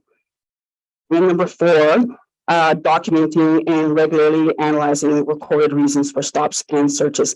I think this is one area we discussed where we can improve. We can do a little bit better here for sure. Our officers are required to record detailed notes. Body-worn camera is in digital car video is also able to assist us with that documentation process when we interact with citizens. And also, I think once we get our reps and we get the training for race-based data collection, which will be informed obviously by our Stats Canada, that will help have an accountability factor for us as we start to document and report and give us a framework that is legislated and guided across law enforcement. All right. So let's head into some specific training that the CPS has. I think we reinforce to our members all the time, and we're expected to interact with the public in a manner that is fair and impartial. And we must recognize and realize that everybody has biases, including our own, and that they need to be kept in check and properly managed through mechanisms such as training, education, and accountability. So we have mandatory e-learning that was released in 2002, outlining our sources of authority to stop vehicles. It speaks specifically to random traffic stops and what is not a random traffic stop. And if an officer stops someone because of their race, gender, or ethnicity, that this is in fact racial profiling. And any evidence gathered this way would be rejected by the courts, and the officer may find themselves the subject of a public complaint, citing discreditable conduct, or differentially applying the law, or exercising authority on the basis of race, color, ancestry, or place of origin. So within our course training standards, we are trained on police info posts and the difference from carding as per Bill 63 Amendment Act, and how our officers will apply this to our duties. This learning was developed in June of 2022, and again speaks to fair and impartial policing, being prepared to articulate and document the lawful policing purposes of every interaction, understanding that biases exist, and that where they become problematic for us is when they lead to discriminatory behavior. All of this is cited within the Charter of Rights and Freedoms, the Human Rights Act, and the Police Act. All right, we'll continue with some specific training for traffic stops. So within our police training officer program, we'll just call it the PTO program, and competency evaluation phase, our officers must demonstrate the ability to articulate the legal grounds for a traffic stop, and also display consistent techniques that reflect the 8-step traffic stop method. So an appropriate greeting. So good evening, good morning, good afternoon. Identify yourself as a police officer. I'm Inspector Alva Martin. Explain the reason for the stop. I'm stopping you because you failed to stop at the stop sign, 64th by 4th Street. Ask for a justification. Is there a reason why you failed to stop for that stop sign? Request for cooperation, right? Can you please provide your driver's license, proof of registration, and insurance? And then persuade by using various tools of intelligence. Sometimes you have to use de-escalation techniques and methods to get the information you're requesting, and then make your decision, right? Whether that's a ticket or a warning, and then always close professionally and document the interaction, notes, and paperwork. This routine, certainly we don't want our officers to sound robotic or that's not what we're trying to do here. They have to be themselves when they're approaching the car. But the routine allows for consistent professional interactions, and it is a guide for us to model fair and impartial policing during each and every traffic interaction.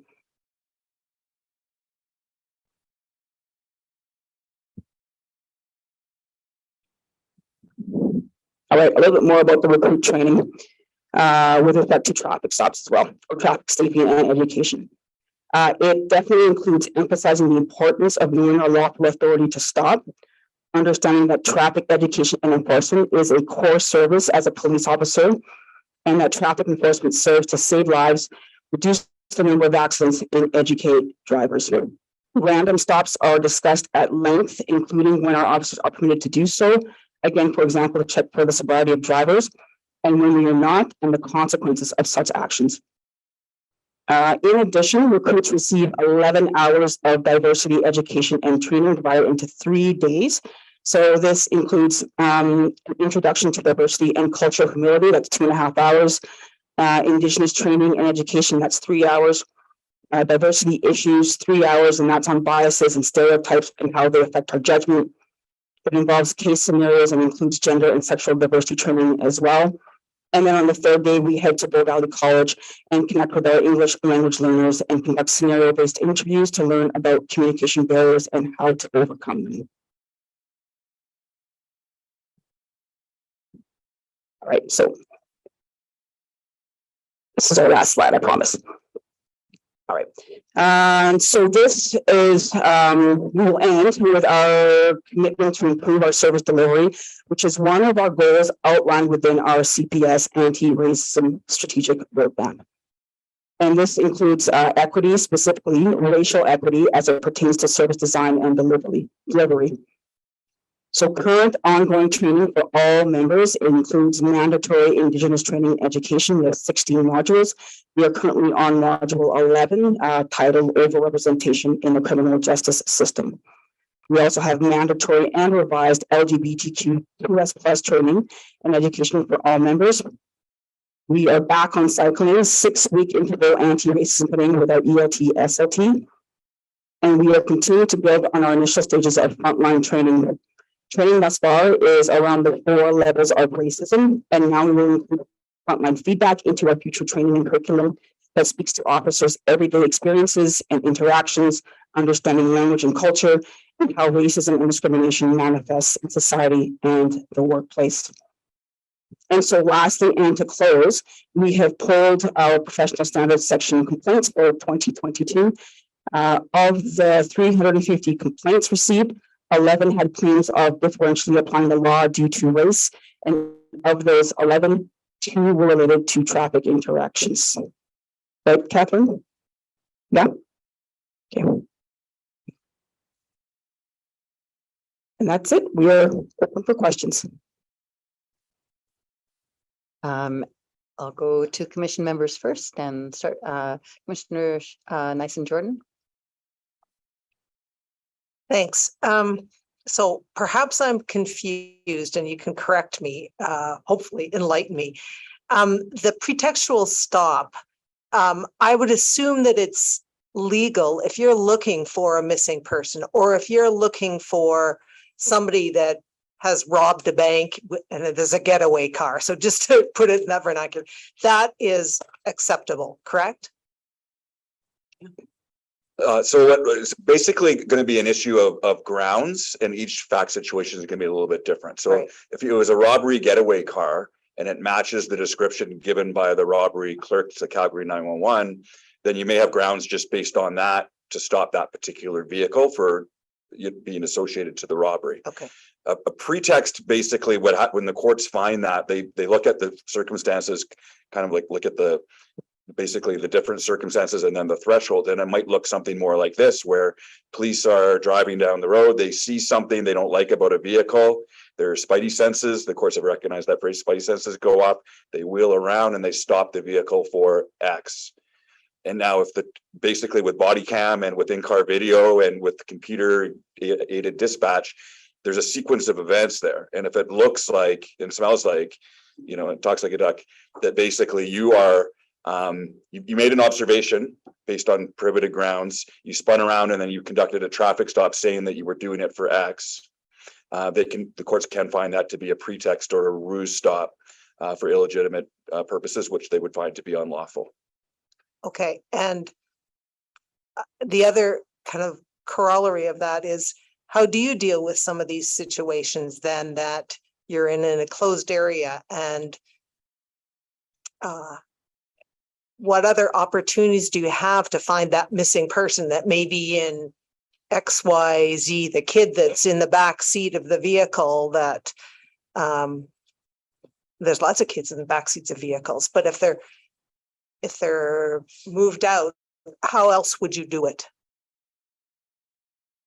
So if the CPS there's people here who have a longer history than I do. I have approaching 24 years done.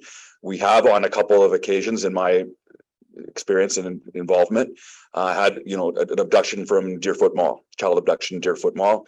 The call comes in right away. There's only basically 4 ways, you know, that you assume that vehicle is going to go. Roadblock, roadblock, roadblock, roadblock. You're not searching for evidence or you know anything. At that point, you're just trying to save a life. So that is a situation where we have done consensual type traffic stops, and even on occasion where there might be drugs in the vehicles. Like, okay, we're not worried about the legalities in terms of the seizure of the drugs. We're trying to find a missing 6-year-old child. Okay. So those can and do happen, and if they're done correctly, those are deemed lawful for exigent circumstances. And the training is good, but are we validating that the training is working? So how do we get the data that shows that it's Sheree Nice and Jordan isn't always going out and stopping the wrong people? Yeah.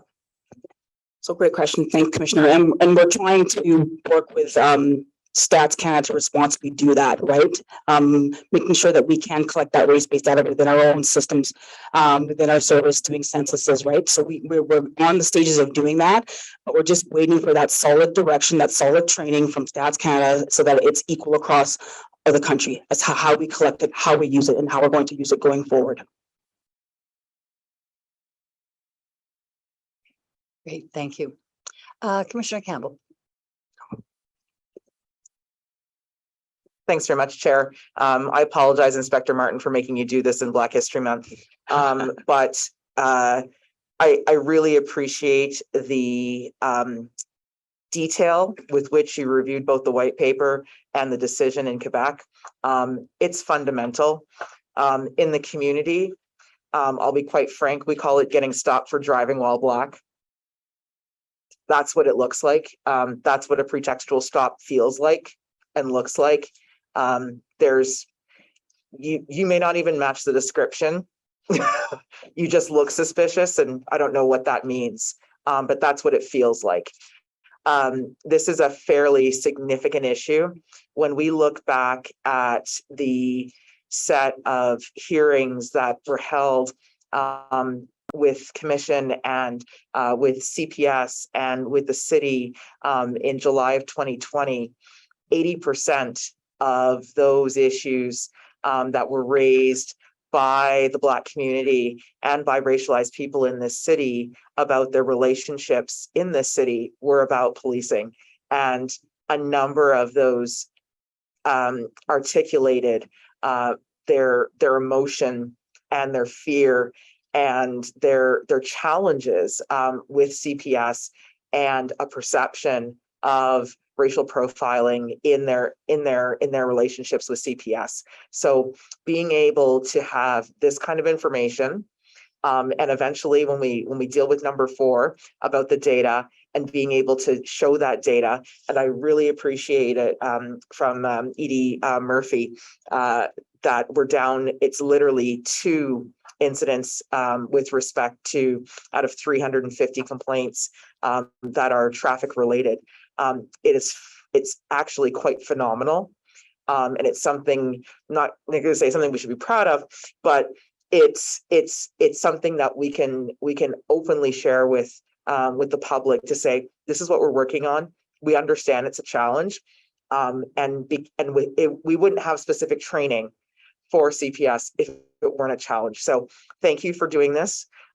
Thank you for digesting the report and thinking about what happens and how we think through that decision from Quebec. And I'm sorry I made you do this in Black History Month. Thank you. Yeah. Thank you, Commissioner Campbell. Commissioner Lynch Proctor, or did you want to comment, Chief? Or I've got one more question. Yeah. Just a real quick one, just because I think it is an important discussion. And I think we had a really robust discussion when we actually looked at the presentation the first time internally, as you can imagine. And I think a lot of what this report gets to, the white paper, isn't really so much about traffic stops, although that's the context. It's really about the issue of bias, whether it be unconscious or conscious, and how that could manifest in situations where officers exercise discretion. Right. And so traffic stops are one of those places, and officers have a tremendous amount of discretion when they leave the parking lot, like from the point that they get out and they decide to go left or right. They get to decide who to stop, whether it's in a car or not, you know, the reasons for the stop, whether to write a ticket, if so, which ones, how many, as Rob mentioned, and that type of thing. And so I think that's the real piece that this gets at, is making sure that we're actually having the conversations, understanding the concerns of the community and how it does feel, and making sure that we're very professional. Avril spoke about the fact that we teach our officers quite well, which may manifest in the number of complaints that we aren't getting, which we are proud of, but at least the process is there for that. But I think the key thing is we have to realize this actually gets down to core fundamental police work. Like, this is what we expect our people to do during times like this, when there, you know, we do know that guns and drugs and contraband and this type of thing move. Like, when we get down to sawing this as thin as what's in the paper, some of the recommendations around, well, don't allow police to stop for less sensitive or not safety things, that all becomes very, very subjective. And that's one of the deals, I think, with the whole piece. But I think we're focused on the fact that we need to make sure that we're, you know, leading around innovative training practices and teaching our folks who are very professional and who are very well trained. And like I say, I think that's why we're not getting as many of the complaints, but how bias can creep in and how that can actually move down the continuum to discrimination and that type of thing. So I think we're in a good place when we look at this.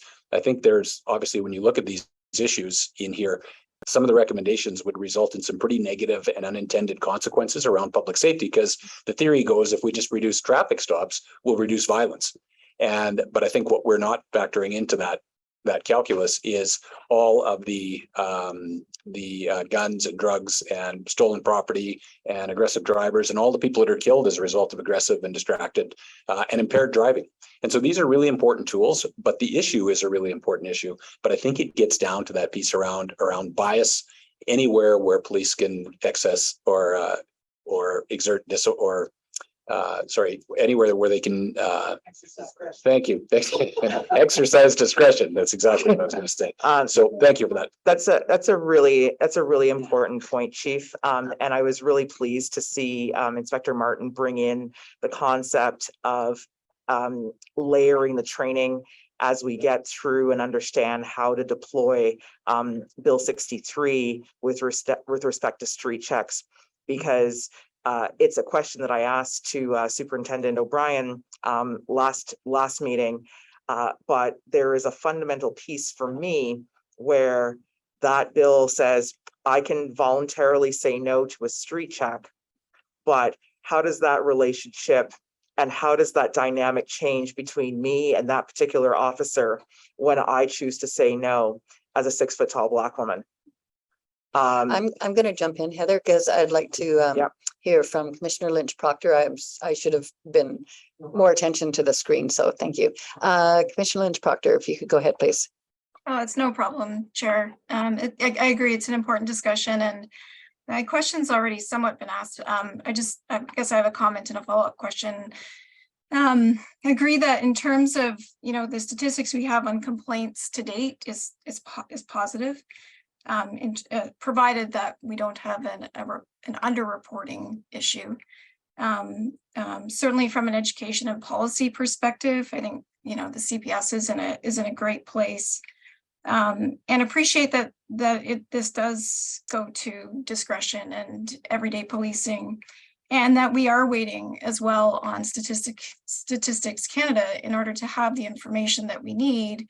And to collect the appropriate information and analyze it, and so we're in a bit of a holding pattern. But I did wonder. I have a couple questions. One is, do we have any current mechanism or way to do we audit either internally or through the annual provincial policing audit the legality or the lawfulness of traffic stops? You know, is there a sort of a random, I'm thinking like of a kind of an audit, you know, financial statement audit? Do we take a random sample of traffic stops and test them for these types of issues?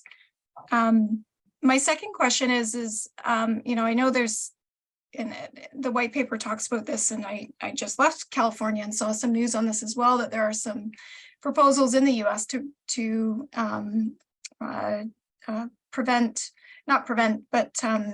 use government employees or unarmed officers to make you know, more stops related to more minor infractions. And is there any movement? Has there been any discussion in Canada to consider modification to traffic stops in that manner? So sorry, 2 questions, long-winded, unusual for me.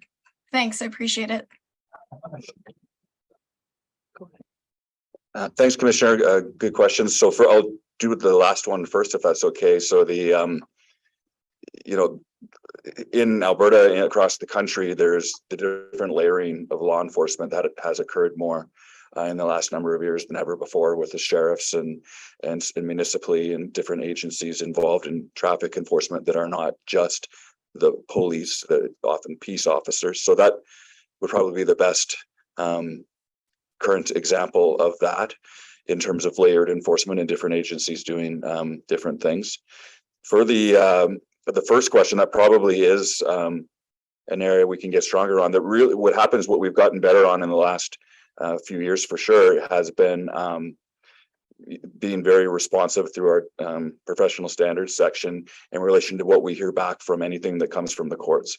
And so if there's a finding or any sort of judicial criticism, that's now immediately kind of fed into our disciplinary system. So, you know, there's different types, of course, different types of proceedings, different layers there. But if there's in the last few years, if there's anything that amounts to a judicial criticism or finding of racial profiling or anything, that inevitably gets to us and gets put into our disciplinary process. Thanks, I appreciate that. So just so I understand correctly, we don't currently have any formal manner in which we, you know, audit traffic stops. Is that a fair statement? I think that's generally fair. I just, you know, in terms of what the inspector from traffic just said was, you know, in terms of body worn camera and in-car video, that is routinely monitored by supervisors as part of their duties in relation to if there's any tickets or criminal charges especially laid. So there will be, I mean, those things tell a lot when it comes to traffic stops and the sequencing of events, as I mentioned earlier, in terms of how, you know, the enforcement occurred and the professionalism and so forth. So, you know, the monitoring, I think, of those two things, which happens on a daily basis, is probably the best example that we have of current process. Okay, thanks. I appreciate it and really appreciate the presentation. Just a quick add on there. I think the testing there probably happens formally and informally because supervisors also review tickets for the notes that are on the tickets there for reasons that they're for the traffic stop and the justification as well. So that happens when tickets are submitted to supervisors. Obviously, the courts would be a testing point as well in terms of whether or not the stop was anchored in lawful placement. Otherwise, it would be found to be unlawful. There's the complaints process, whether it be the Police Act complaints or the human rights complaints. And to Mark's point, I think body worn video and in-car digital video are really telling when it comes to that.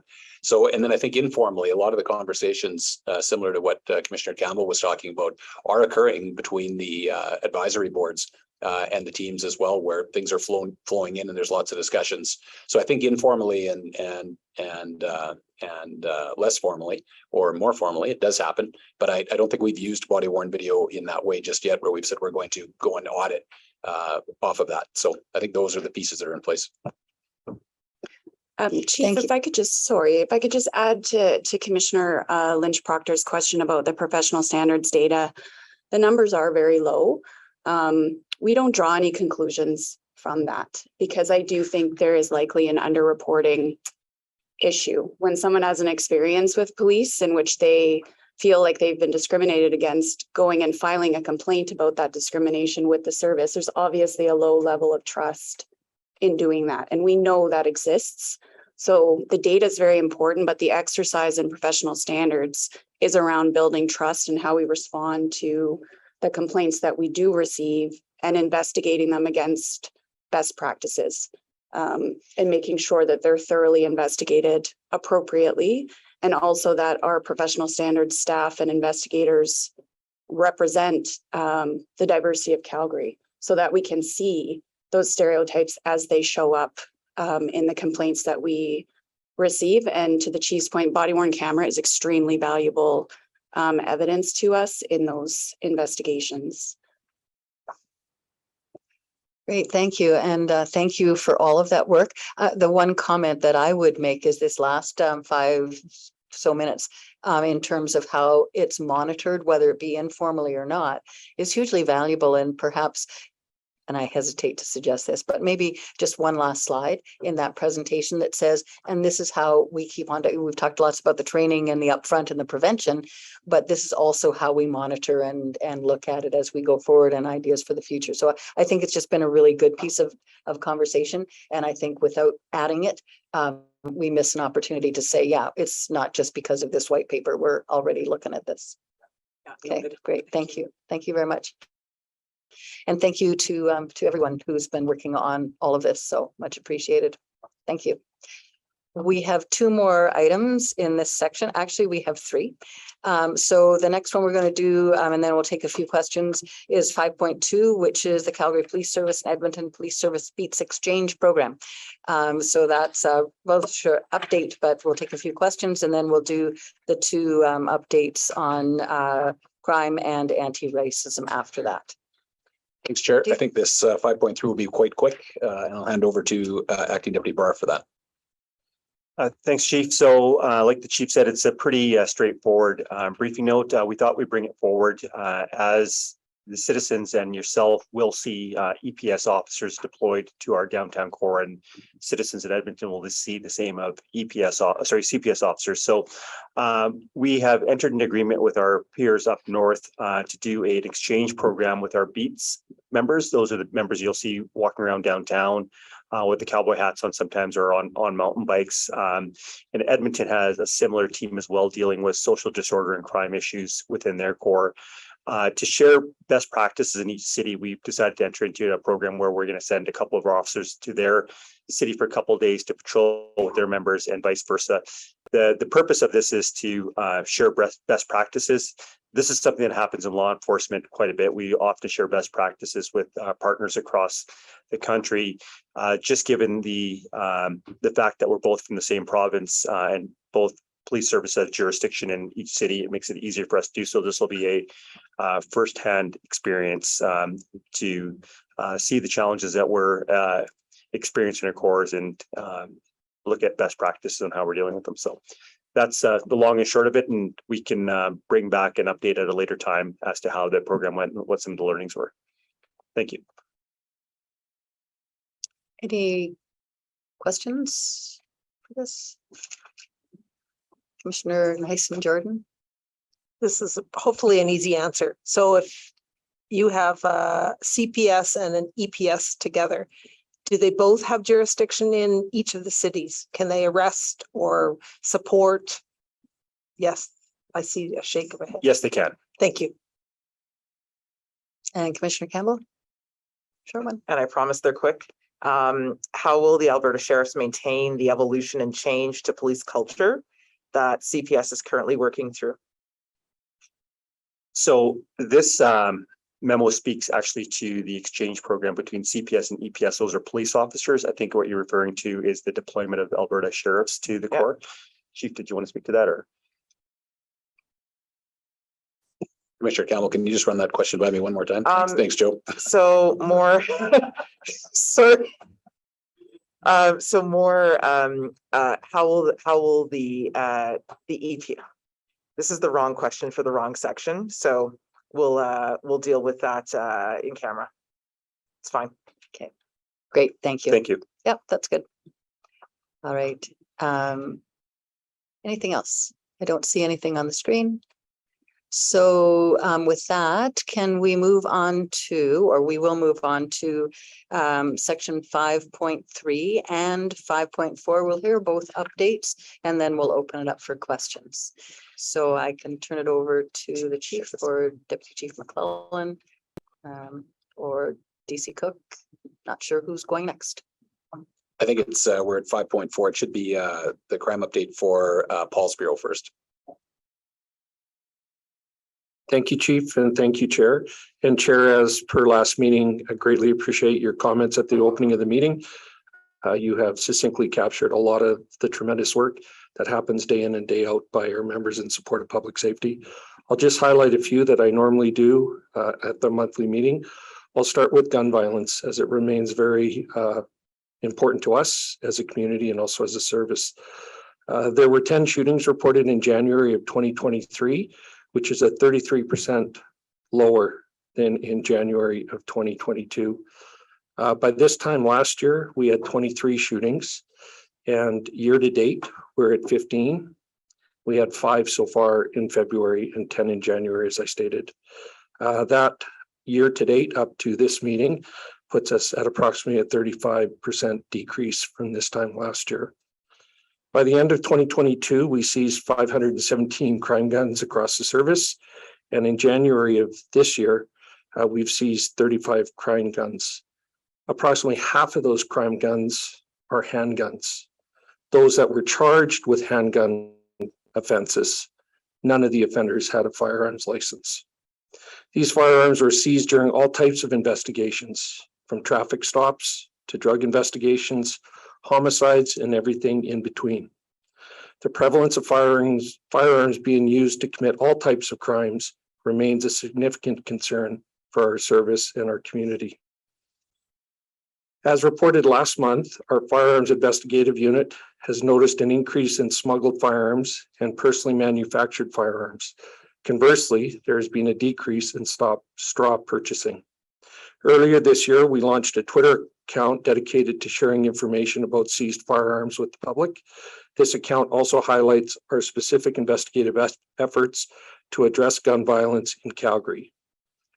In January, this Twitter account had 82,000 impressions, just over 5,000 profile visits, and 437 new followers. And I'm sure Corwin can explain all of that to me in a way better way than I can to this group.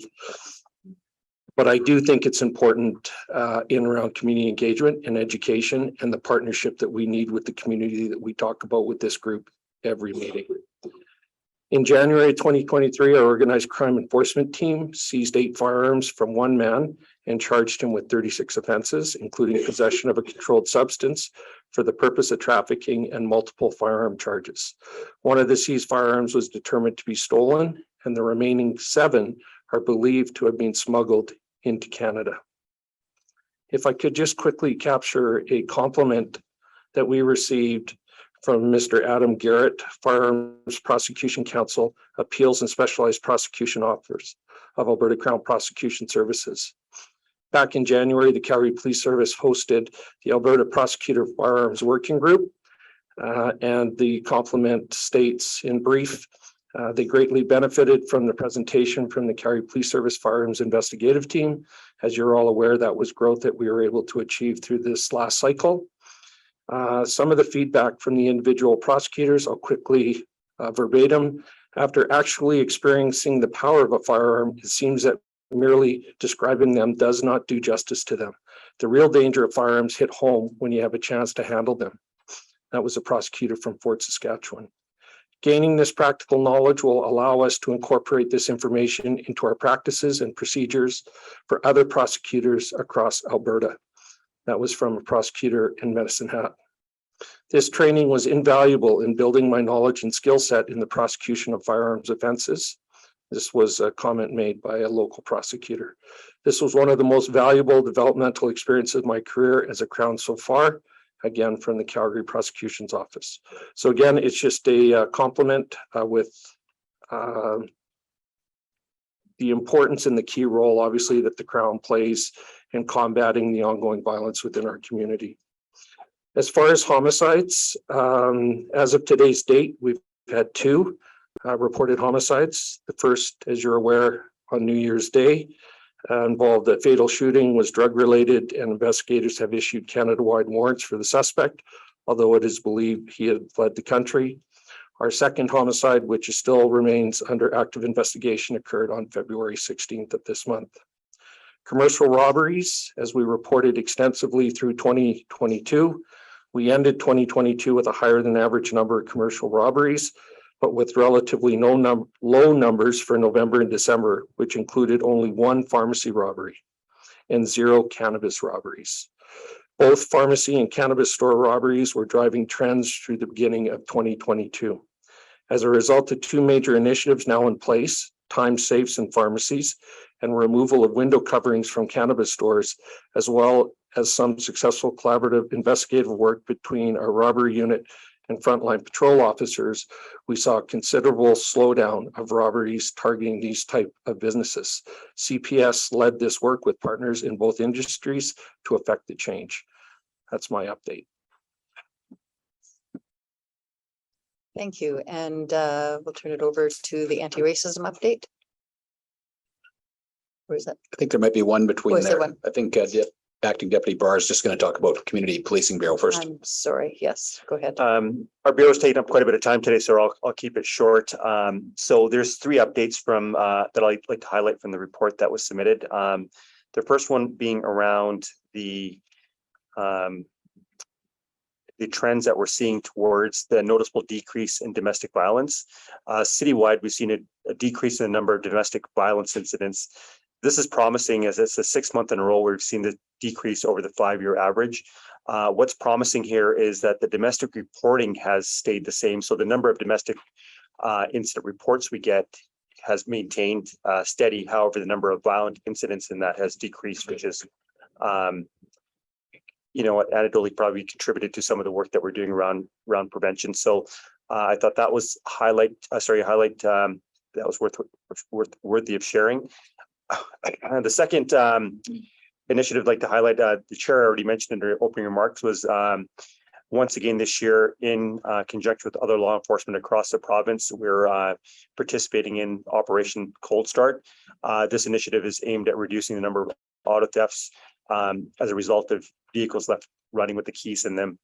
It's well known that stolen vehicles are often used for other crimes and to victimize Calgarians. So it's a mindfulness campaign that we're engaged in to help obtain help from citizens in reducing the number of preventable auto thefts. And it's been a successful initiative year to year, and we seem to continue to have success with that. And the third highlight, building on the presentation that you received earlier today on traffic safety, is a discussion on the traffic safety through prevention enforcement initiatives. As per normal, we've aligned our focus on the traffic safety calendar that you heard about. In January, our focus was on intersection safety, again, addressing the risks to cyclists and pedestrians at intersections. It's been a relatively warm January, except for the last few days, which we've seen more than normal cyclist activity and pedestrian activity and motorcycle activity, which you might have noticed. So that was a successful campaign. And as Superintendent Olson mentioned, moving forward into February, we're going to focus on distracted driving. So distracted driving, as you guys are aware, is a pretty significant and pretty high risk activity. We know that distracted driving plays up to a 20 to 30% role in all collisions. And then distracted drivers are 3 times more likely to be involved in a collision. So some studies have shown that texting is more of a risk than impaired driving and doing drugs. I would say equally as risky. Just some of the numbers: since the distracted driving legislation was introduced in September 2011, there have been 235,000 convictions. 90% of those convictions were using a handheld communication or electronic device. So through our education and enforcement actions, we'll be educating the public on what to do to prevent them from being tempted for using their handheld device, and we'll also be on the lookout for motorists using their handheld devices. So those are the 3 highlights from this month's report. And with that, we'll go directly to Deputy McClellan on the anti-racism action update, and then we'll take the questions. Great, thanks, Chief. I will try to keep my highlights brief as well. So as previously shared, we've been committed to staffing and resourcing our anti-racism team. And we are pleased to announce that after a rigorous competitive process, Ms. Shauna Porter was the successful candidate for the CPS Anti-Racism Strategic Advisor position. Some of you will recall her name as she was one of the original members on our external ARAC committee. So we're super pleased to be moving forward with Shu as an employee within the Calgary Police Service. This position will also help us advance our goals and commitments outlined in our CPS Anti-Racism Strategic Roadmap and support our collaborative work with the community to ensure strategies, work plans, and actions are accomplished to address and dismantle systemic racism and discrimination within the Calgary Police Service. Ms. Porter will also be the chair of our external ARAC committee and will oversee future meetings. And I will also be bringing her to ARAC CPC meetings in the future, along with Inspector Martin. Our service has been working closely with many of our advisory boards and community members in order to repost the CPS Anti-Racism Manager position. We are seeking qualified applicants that can lead the implementation of our CPS Anti-Racism Strategic Roadmap, identify our change management needs, help us accomplish culture change, foster continuous improvement, and hold CPS accountable to our anti-racism commitments. As you heard the chair say at the beginning, the month of February marks Black History Month, and our service has had the privilege of being invited to participate in many events and celebrations, including Stepping Into Your Future, sponsored by Immigrant Outreach Society, the Calgary Black Chamber's Black History Month dinner, the 49th year of Independence celebration, sponsored by the Granada Canada Social and Cultural Association, and the Black Me event sponsored by Best Help Family Foundation. Those are just a few to highlight. As I've also shared in the past, we're currently in the interview process of hiring our community mobilizers. We received 477 applicants, and interviews will be complete, I believe, today or tomorrow. And we're excited and looking forward to building the team of 8 to supplement the work of the anti-racism and diversity resource teams. Our Indigenous Relations team offered support to the Indigenous community in honor of the 15th annual Valentine's Day March for missing and murdered Indigenous women, girls, and Two-Spirited peoples that took place this February 14th. We have made the commitment to understand the treaty partnership, and we have with the Treaty 7 nations, and are thankful that members of IRT were included in this march. January and February have been very busy months for the members of our Diversity Resource Team, or DRT, supporting several communities in celebration and in unfortunate tragic events. DRT members partnered with our traffic safety section to provide safety talks in 3 sessions, with approximately 30 community members attending for each. We further partnered with traffic to conduct a television interview with a South Asian news station to create awareness around topical issues such as traffic safety, domestic violence, and strengthening community relationships. The DRT supported Empanadas with a Cop, an event organized for the Latin community, similar to Coffee with a Cop. The event was well received and attended. Because of its popularity, another follow-up event will be scheduled for later in the spring. The event drew national attention on social media, and police organizations in Ontario have since connected with us, seeking inspiration on how to replicate that event in the province. DRT was honored to be invited to the Lunar New Year 2023 year of the Rabbit Gala, sponsored by Chinatown Business Improvement Area. This celebration was shared with political, business, and community leaders, and positively demonstrated Calgarian support for the Chinese community. The earthquakes within the Middle East have had a significant impact on the community here in Calgary. Our DRT members have been actively engaged and have been involved in domestic humanitarian efforts, participating in vigils and spiritual ceremonies, as well as performing the role of family liaison. In one case, a family in Calgary lost 23 family members to this tragedy, and our members continue to support and assist during this difficult time. As you know, we're involved in many initiatives, ensuring that we give the right resources to the right people at the right time. A very brief update on our crisis response projects includes the go live date of our mobile crisis response pilot project in sponsorship with the Alex Community Centre out of District 4, which started on February 15th. We continue to work with numerous partners in implementing the real-time integrated mental health and addiction center, and will continue to provide monthly updates on this and all of the amazing work we're accomplishing together. Chief. So I'll turn it over to commissioners for questions on these reports.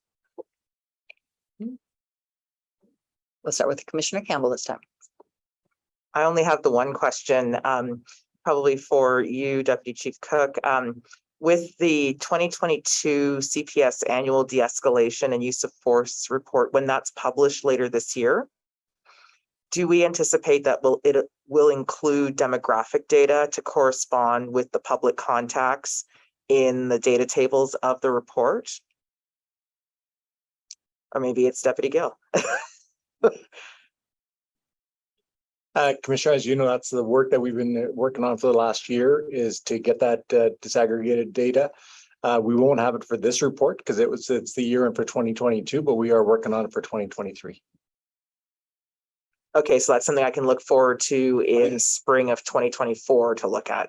Correct. Assuming I'm still here. Okay, thank you. All right, other questions? No. Commissioner Siddiqui? I don't have a question. I just wanted to thank Deputy Chief McClellan for all the work that the diversity resource team has been doing. We've been hearing from the community that they're very happy to have those folks at various events. So I want to thank you, because I know it's not easy to attend everything that's going on, and especially the empanadas with a cop. I'd like to go, but I think that's great. And I think it's new, which is fantastic. And it's awesome that other people want to copy it as well. So thank you.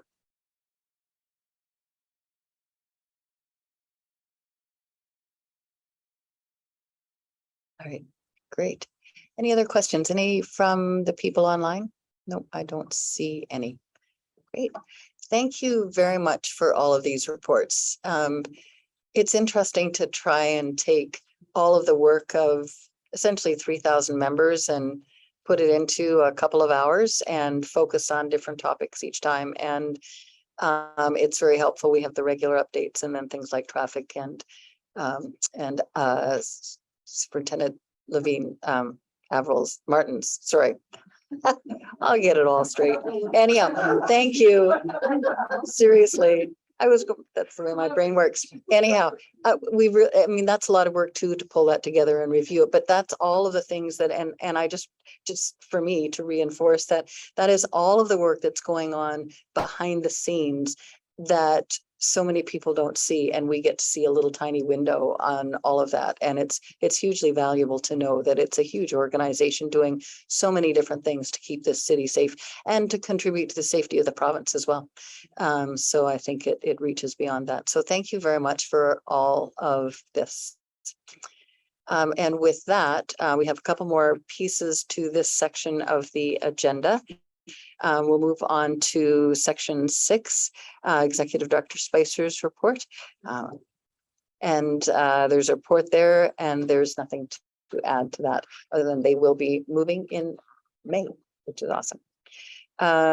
Number 7, section 7, a couple of updates here. The first one, the Alberta Association of Police Governance, which Commissioner Zong participates on our behalf. And if there's anything that you would like to highlight from your report, that would be great. Thanks, Chair. If the report is as written and anybody had any question, I'm happy to answer, but otherwise there's nothing. Any questions? Commissioner Nysen-Jordan. I just have a question about the policing 101, because clearly I need it, but is it coming soon? No, but there is something similar has been in place for some time. I can share this information with you. Thank you. And the next one is the CAPG and the participation by Commissioner Siddiqui on that. Do you have an update for us? No, I'll have an update next month. We just had a board meeting yesterday. So thank you. Thank you. And Commissioner North Pagan is our member on the Alberta Law Enforcement Response Team's Civilian Advisory Committee. And I'll ask if you have any updates to provide for us. Thank you, Chair. I attended the meeting in person in Camrose on February the 8th, and our duty there was to meet with the Board of Directors, and we are looking to redefine our position in a consolidative, to be consolidated and to actually figure out what our role is for alert moving forward within that business plan. So we will be meeting again March 2nd.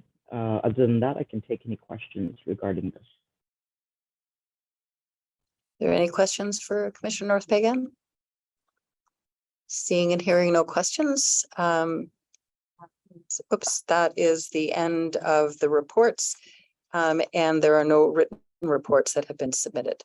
So with that, we'll move on to the public participation section, which is section 8 of our agenda. We invite public guests who've registered to speak to do so. Our public participation process is designed to balance the desire to hear from the public with the need to keep meetings at a reasonable length. Those of you who registered to provide a presentation will have 4 minutes to speak, followed by commissioners having an opportunity to ask brief clarifying questions. Those who register to ask a question will have 2 minutes to speak, followed by a member of Commissioner Calgary Police Service having 2 minutes to respond. Please keep your comments to the topic you provided when you registered. We also cannot discuss a complaint about any specific employee or interaction with the police. If you would like to discuss a complaint against an officer or other employee, please contact our public complaint director or the Calgary Police Service Professional Standards section so it can be properly addressed. I would also like to thank everyone that took time to send us written submissions prior to this meeting. They've been provided to everyone on the commission, and we appreciate your insights. Finally, a reminder to members of the media that we will hear from the public first, and then we'll hold a media availability for you. So if I can ask our Director of Communications and Policy to put through the first speaker, please. Thank you, Chair. We have one speaker for today, and that is Elder Doreen Healy from the Calgary Alliance for the Common Good. She has a question related to capacity around Indigenous awareness. Just in case she gets cut off, we also have Jocelyn Keith-Asante, who's able to step in if we have a connection problem. Please go ahead. Can you hear me? Yes, we can. Okay. Thank you for letting me say my piece. The Calgary Alliance for the Common Good is still asking for more Indigenous liaison officers to be hired by the Calgary Police Service and be part of their Indigenous Relations Office, because it has proven difficult in general to hire Indigenous police officers and therefore Indigenous liaison officers. The Alliance appreciates being able to speak with the Calgary Police Service recruitment team. We met on January 11th, 2023, had a good discussion, and we will continue to meet. There are a number of changes that the recruitment team has made to facilitate hiring from the Indigenous community, which includes a temporary exemption of the Alberta Communications Test and going to various communities and sharing with prospective recruits different ways to approach the Alberta Police Cognitive Abilities Test. The Calgary Police Service has decided to hire 8 civilian community mobilizers. While these are not a replacement for Indigenous liaison officers, we hope that some of them will in the future train to be sworn officers and become Indigenous liaison officers. With this in mind, at the Alliance Assembly last fall, the Calgary Police Service agreed with us that 4 of the 8 community mobilizers would be Indigenous. However, We have reviewed the job postings for these community mobilizers and note there was no particular mention made of applicants to be Indigenous in the job posting. The closest mention of these concerns was upholding the values of reconciliation. It seems likely that to fill half of the diversity requirement from a historically hostile relationship, a more specific recruitment would be useful and necessary.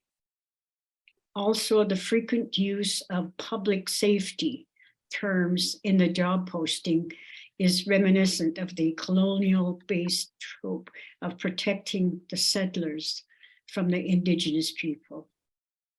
Clearly, work still needs to be done to decolonize job postings. The Commission has some expertise in anti-racism, which is very good. However, rather than one Indigenous commissioner, why are there not 2 or 3 voices to speak up for the Indigenous peoples in Calgary? Anti-racism is an entry into truth and reconciliation. The two are not the same. When immigrants come to Canada, they are taught the same negative stereotypes about Indigenous peoples held by all Canadians. Immigrants are settlers and have been protected from Indigenous peoples by police since the beginning of Canada, exactly the same as the first European settlers. I have 2 questions. When will the Commission, number 1, learn about decolonization so they can better oversee the police as the police work to decolonize themselves? This can be done by commissioners. 2, participating in mandatory ongoing Indigenous awareness training. Thank you for hearing our concerns in this public space so Calgary as a whole can learn about the work we are all trying to do. Thank you. Thank you very much, Elder Healy, for your comments and for your questions. And I appreciate your taking the time to present at the meeting today. I can respond to the commission and I'll open it to other commissioners if they want to make a brief comment, and then also to the service for your second question. The commission has undertaken Indigenous awareness, anti-racism training and education over the last 2 years at least. There may have been more training prior to that, but there have been a number of both in-person sessions we've done. We certainly listen to Commissioner North Pagan, who brings us comments and awareness when we need it during our meetings and our committee meetings. There's the online training that's available, both the service that the commission members have undertaken to also take part in. So there are a number of ways that we are working on awareness and education for ourselves around Indigenous and colonialization. So there's more to be done always, but that work has been started. I think Commissioner North Pagan would also like to comment on this, and so I'll turn it over to her. Thank you, Chair. And Upti, Doreen, thank you for bringing your comments to this table. And one thing that I'm going to acknowledge is that, yes, being the only Indigenous person that sits on this commission is quite a heavy load to carry, especially for the systems that need to be changed going forward. And when I first got here, there was very little movement towards that change to begin with, and that was only in 2017. So we have a long process to go when it comes to the Calgary Police Commission and Calgary Police Service. And what we need from voices such as yours is to continue that advocacy and to continue to hold us accountable for those gaps that we need to fill as we move forward. I'm going to sit here with that heavy load, as hard as it is some days, and to keep moving forward, because I know we hand this world over better than what was handed over to me. So I really appreciate you bringing those comments to this table and to remind us that we need to keep that truth and reconciliation on this path as we continue forward. Thank you. Thank you, Commissioner North Pagan. Would the service like to respond to the second question? Thank you, Chair, and thank you for your comments and ongoing support. As I have shared in the past, we're very fortunate to have a very good relationship with the Common Alliance and meet with them regularly, although it has been a few months since we last met. I believe that there's a meeting scheduled in the next 2 or 3 weeks to discuss exactly as the comments that have come forward here today, and that's with respect to seeking and attracting additional Indigenous members for our advisors. And we acknowledge and recognize that that posting, in fact, did need to have some changes to it, hence the meeting that we have scheduled with the Alliance to go over that. And we will be looking to repost specifically to focus and attract our Indigenous community members to join us with respect to the vision that we have for the ambassadors. So thank you again. As I said, we're very fortunate to have a great relationship. It's great to hear that the meeting went very well with our CCLC folks and our training folks, where Deputy Gale's folks were able to share exactly as was you heard here today. We've been able to make many, many changes, and we're hopeful that we will get more applicants going forward. Thank you. Thank you very much. I think that was the only public presentation for today. So thank you again for taking the time and providing the reminder and the focus on the Indigenous place in our work. With that, we'll end the public participation piece and move on to the media availability. So I will ask Director if you can put through the calls. And if there are anyone who needs to take a break at this point, you're welcome to do so. Thank you, Chair. We will just do a quick reshuffle in the room here to move the chief over beside the chair. And then we will get to media questions. For those of you who are on the line who are with media, please ensure that your name also reflects your media outlet so that we know to call on you. And then we will get to it. Brody Thomas, I'll cue you up to ask the first question, and then you can go ahead once we're settled here.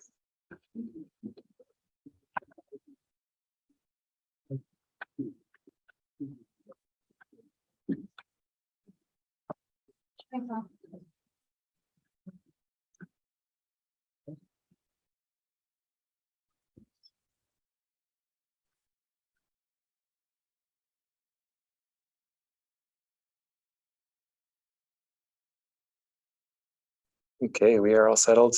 Brody, please go ahead and ask your question. Hey, good afternoon. This question really is for anyone, could be for the chief, but it's in response to the traffic stops. It's always been my understanding that police in Canada can pull anyone over at any time while they're driving. The Supreme Court has said, police do not need a reason. So I'm wondering, just for clarity, does this Quebec ruling mean that is no longer the case, that that there again has to be a reason for police to pull people over? Thanks, Brody. I guess I would offer, firstly, that's a Quebec case, as you know, so it's not one that at this point actually has force and effect in Alberta.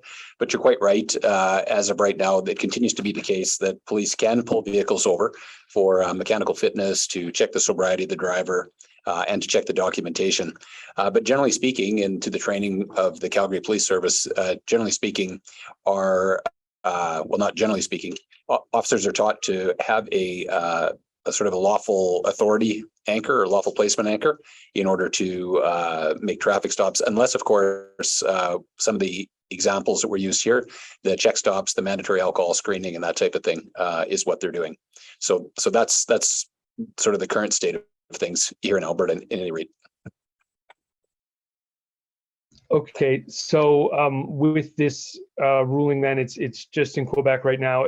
So does that mean Calgary Police are just sort of keeping an eye on it, but not necessarily acting on it at this point? Yeah, we're aware of it for sure, and obviously we're, this is the reason we're having the conversation is because we're interested in the content of this, as well as the report that was looked at regarding pretextual stops. But yet, at the end of the day, this is a case authority that's coming out of another province that we'll continue to monitor, and then see what happens with it as it goes forward. I think the provincial government in Quebec was given a year or 6 months it was to look at the decision and to make some changes as they see fit. So we'll see what comes out of that. Thank you. Okay, thank you, Brody. We have no other hands up currently, so if any of you online have a question, please get your hand up. We do have one that was sent in via email by Aurelio at CBC. They're having trouble asking it, so I'll ask on their behalf. They're looking for more information on the CPS and EPS exchange. They are wondering how many officers will be involved and when this will begin. And yes, those two questions. How many officers are involved and when will it begin? Thanks for that question, Corin. I can answer that. So the program actually began this week. So we have 2 officers heading up to Edmonton later on this week. And then in the coming days, we're still working up the schedule, but we'll have 2 of their members attend. So it'll be 2 at a time for the next month. We'll see how that goes and then see we're going to move forward from there. Excellent, thank you. And that was Acting Deputy Chief Joe Brar who answered that question. And Chair, with that, we have no more hands up. And so we can conclude the media availability.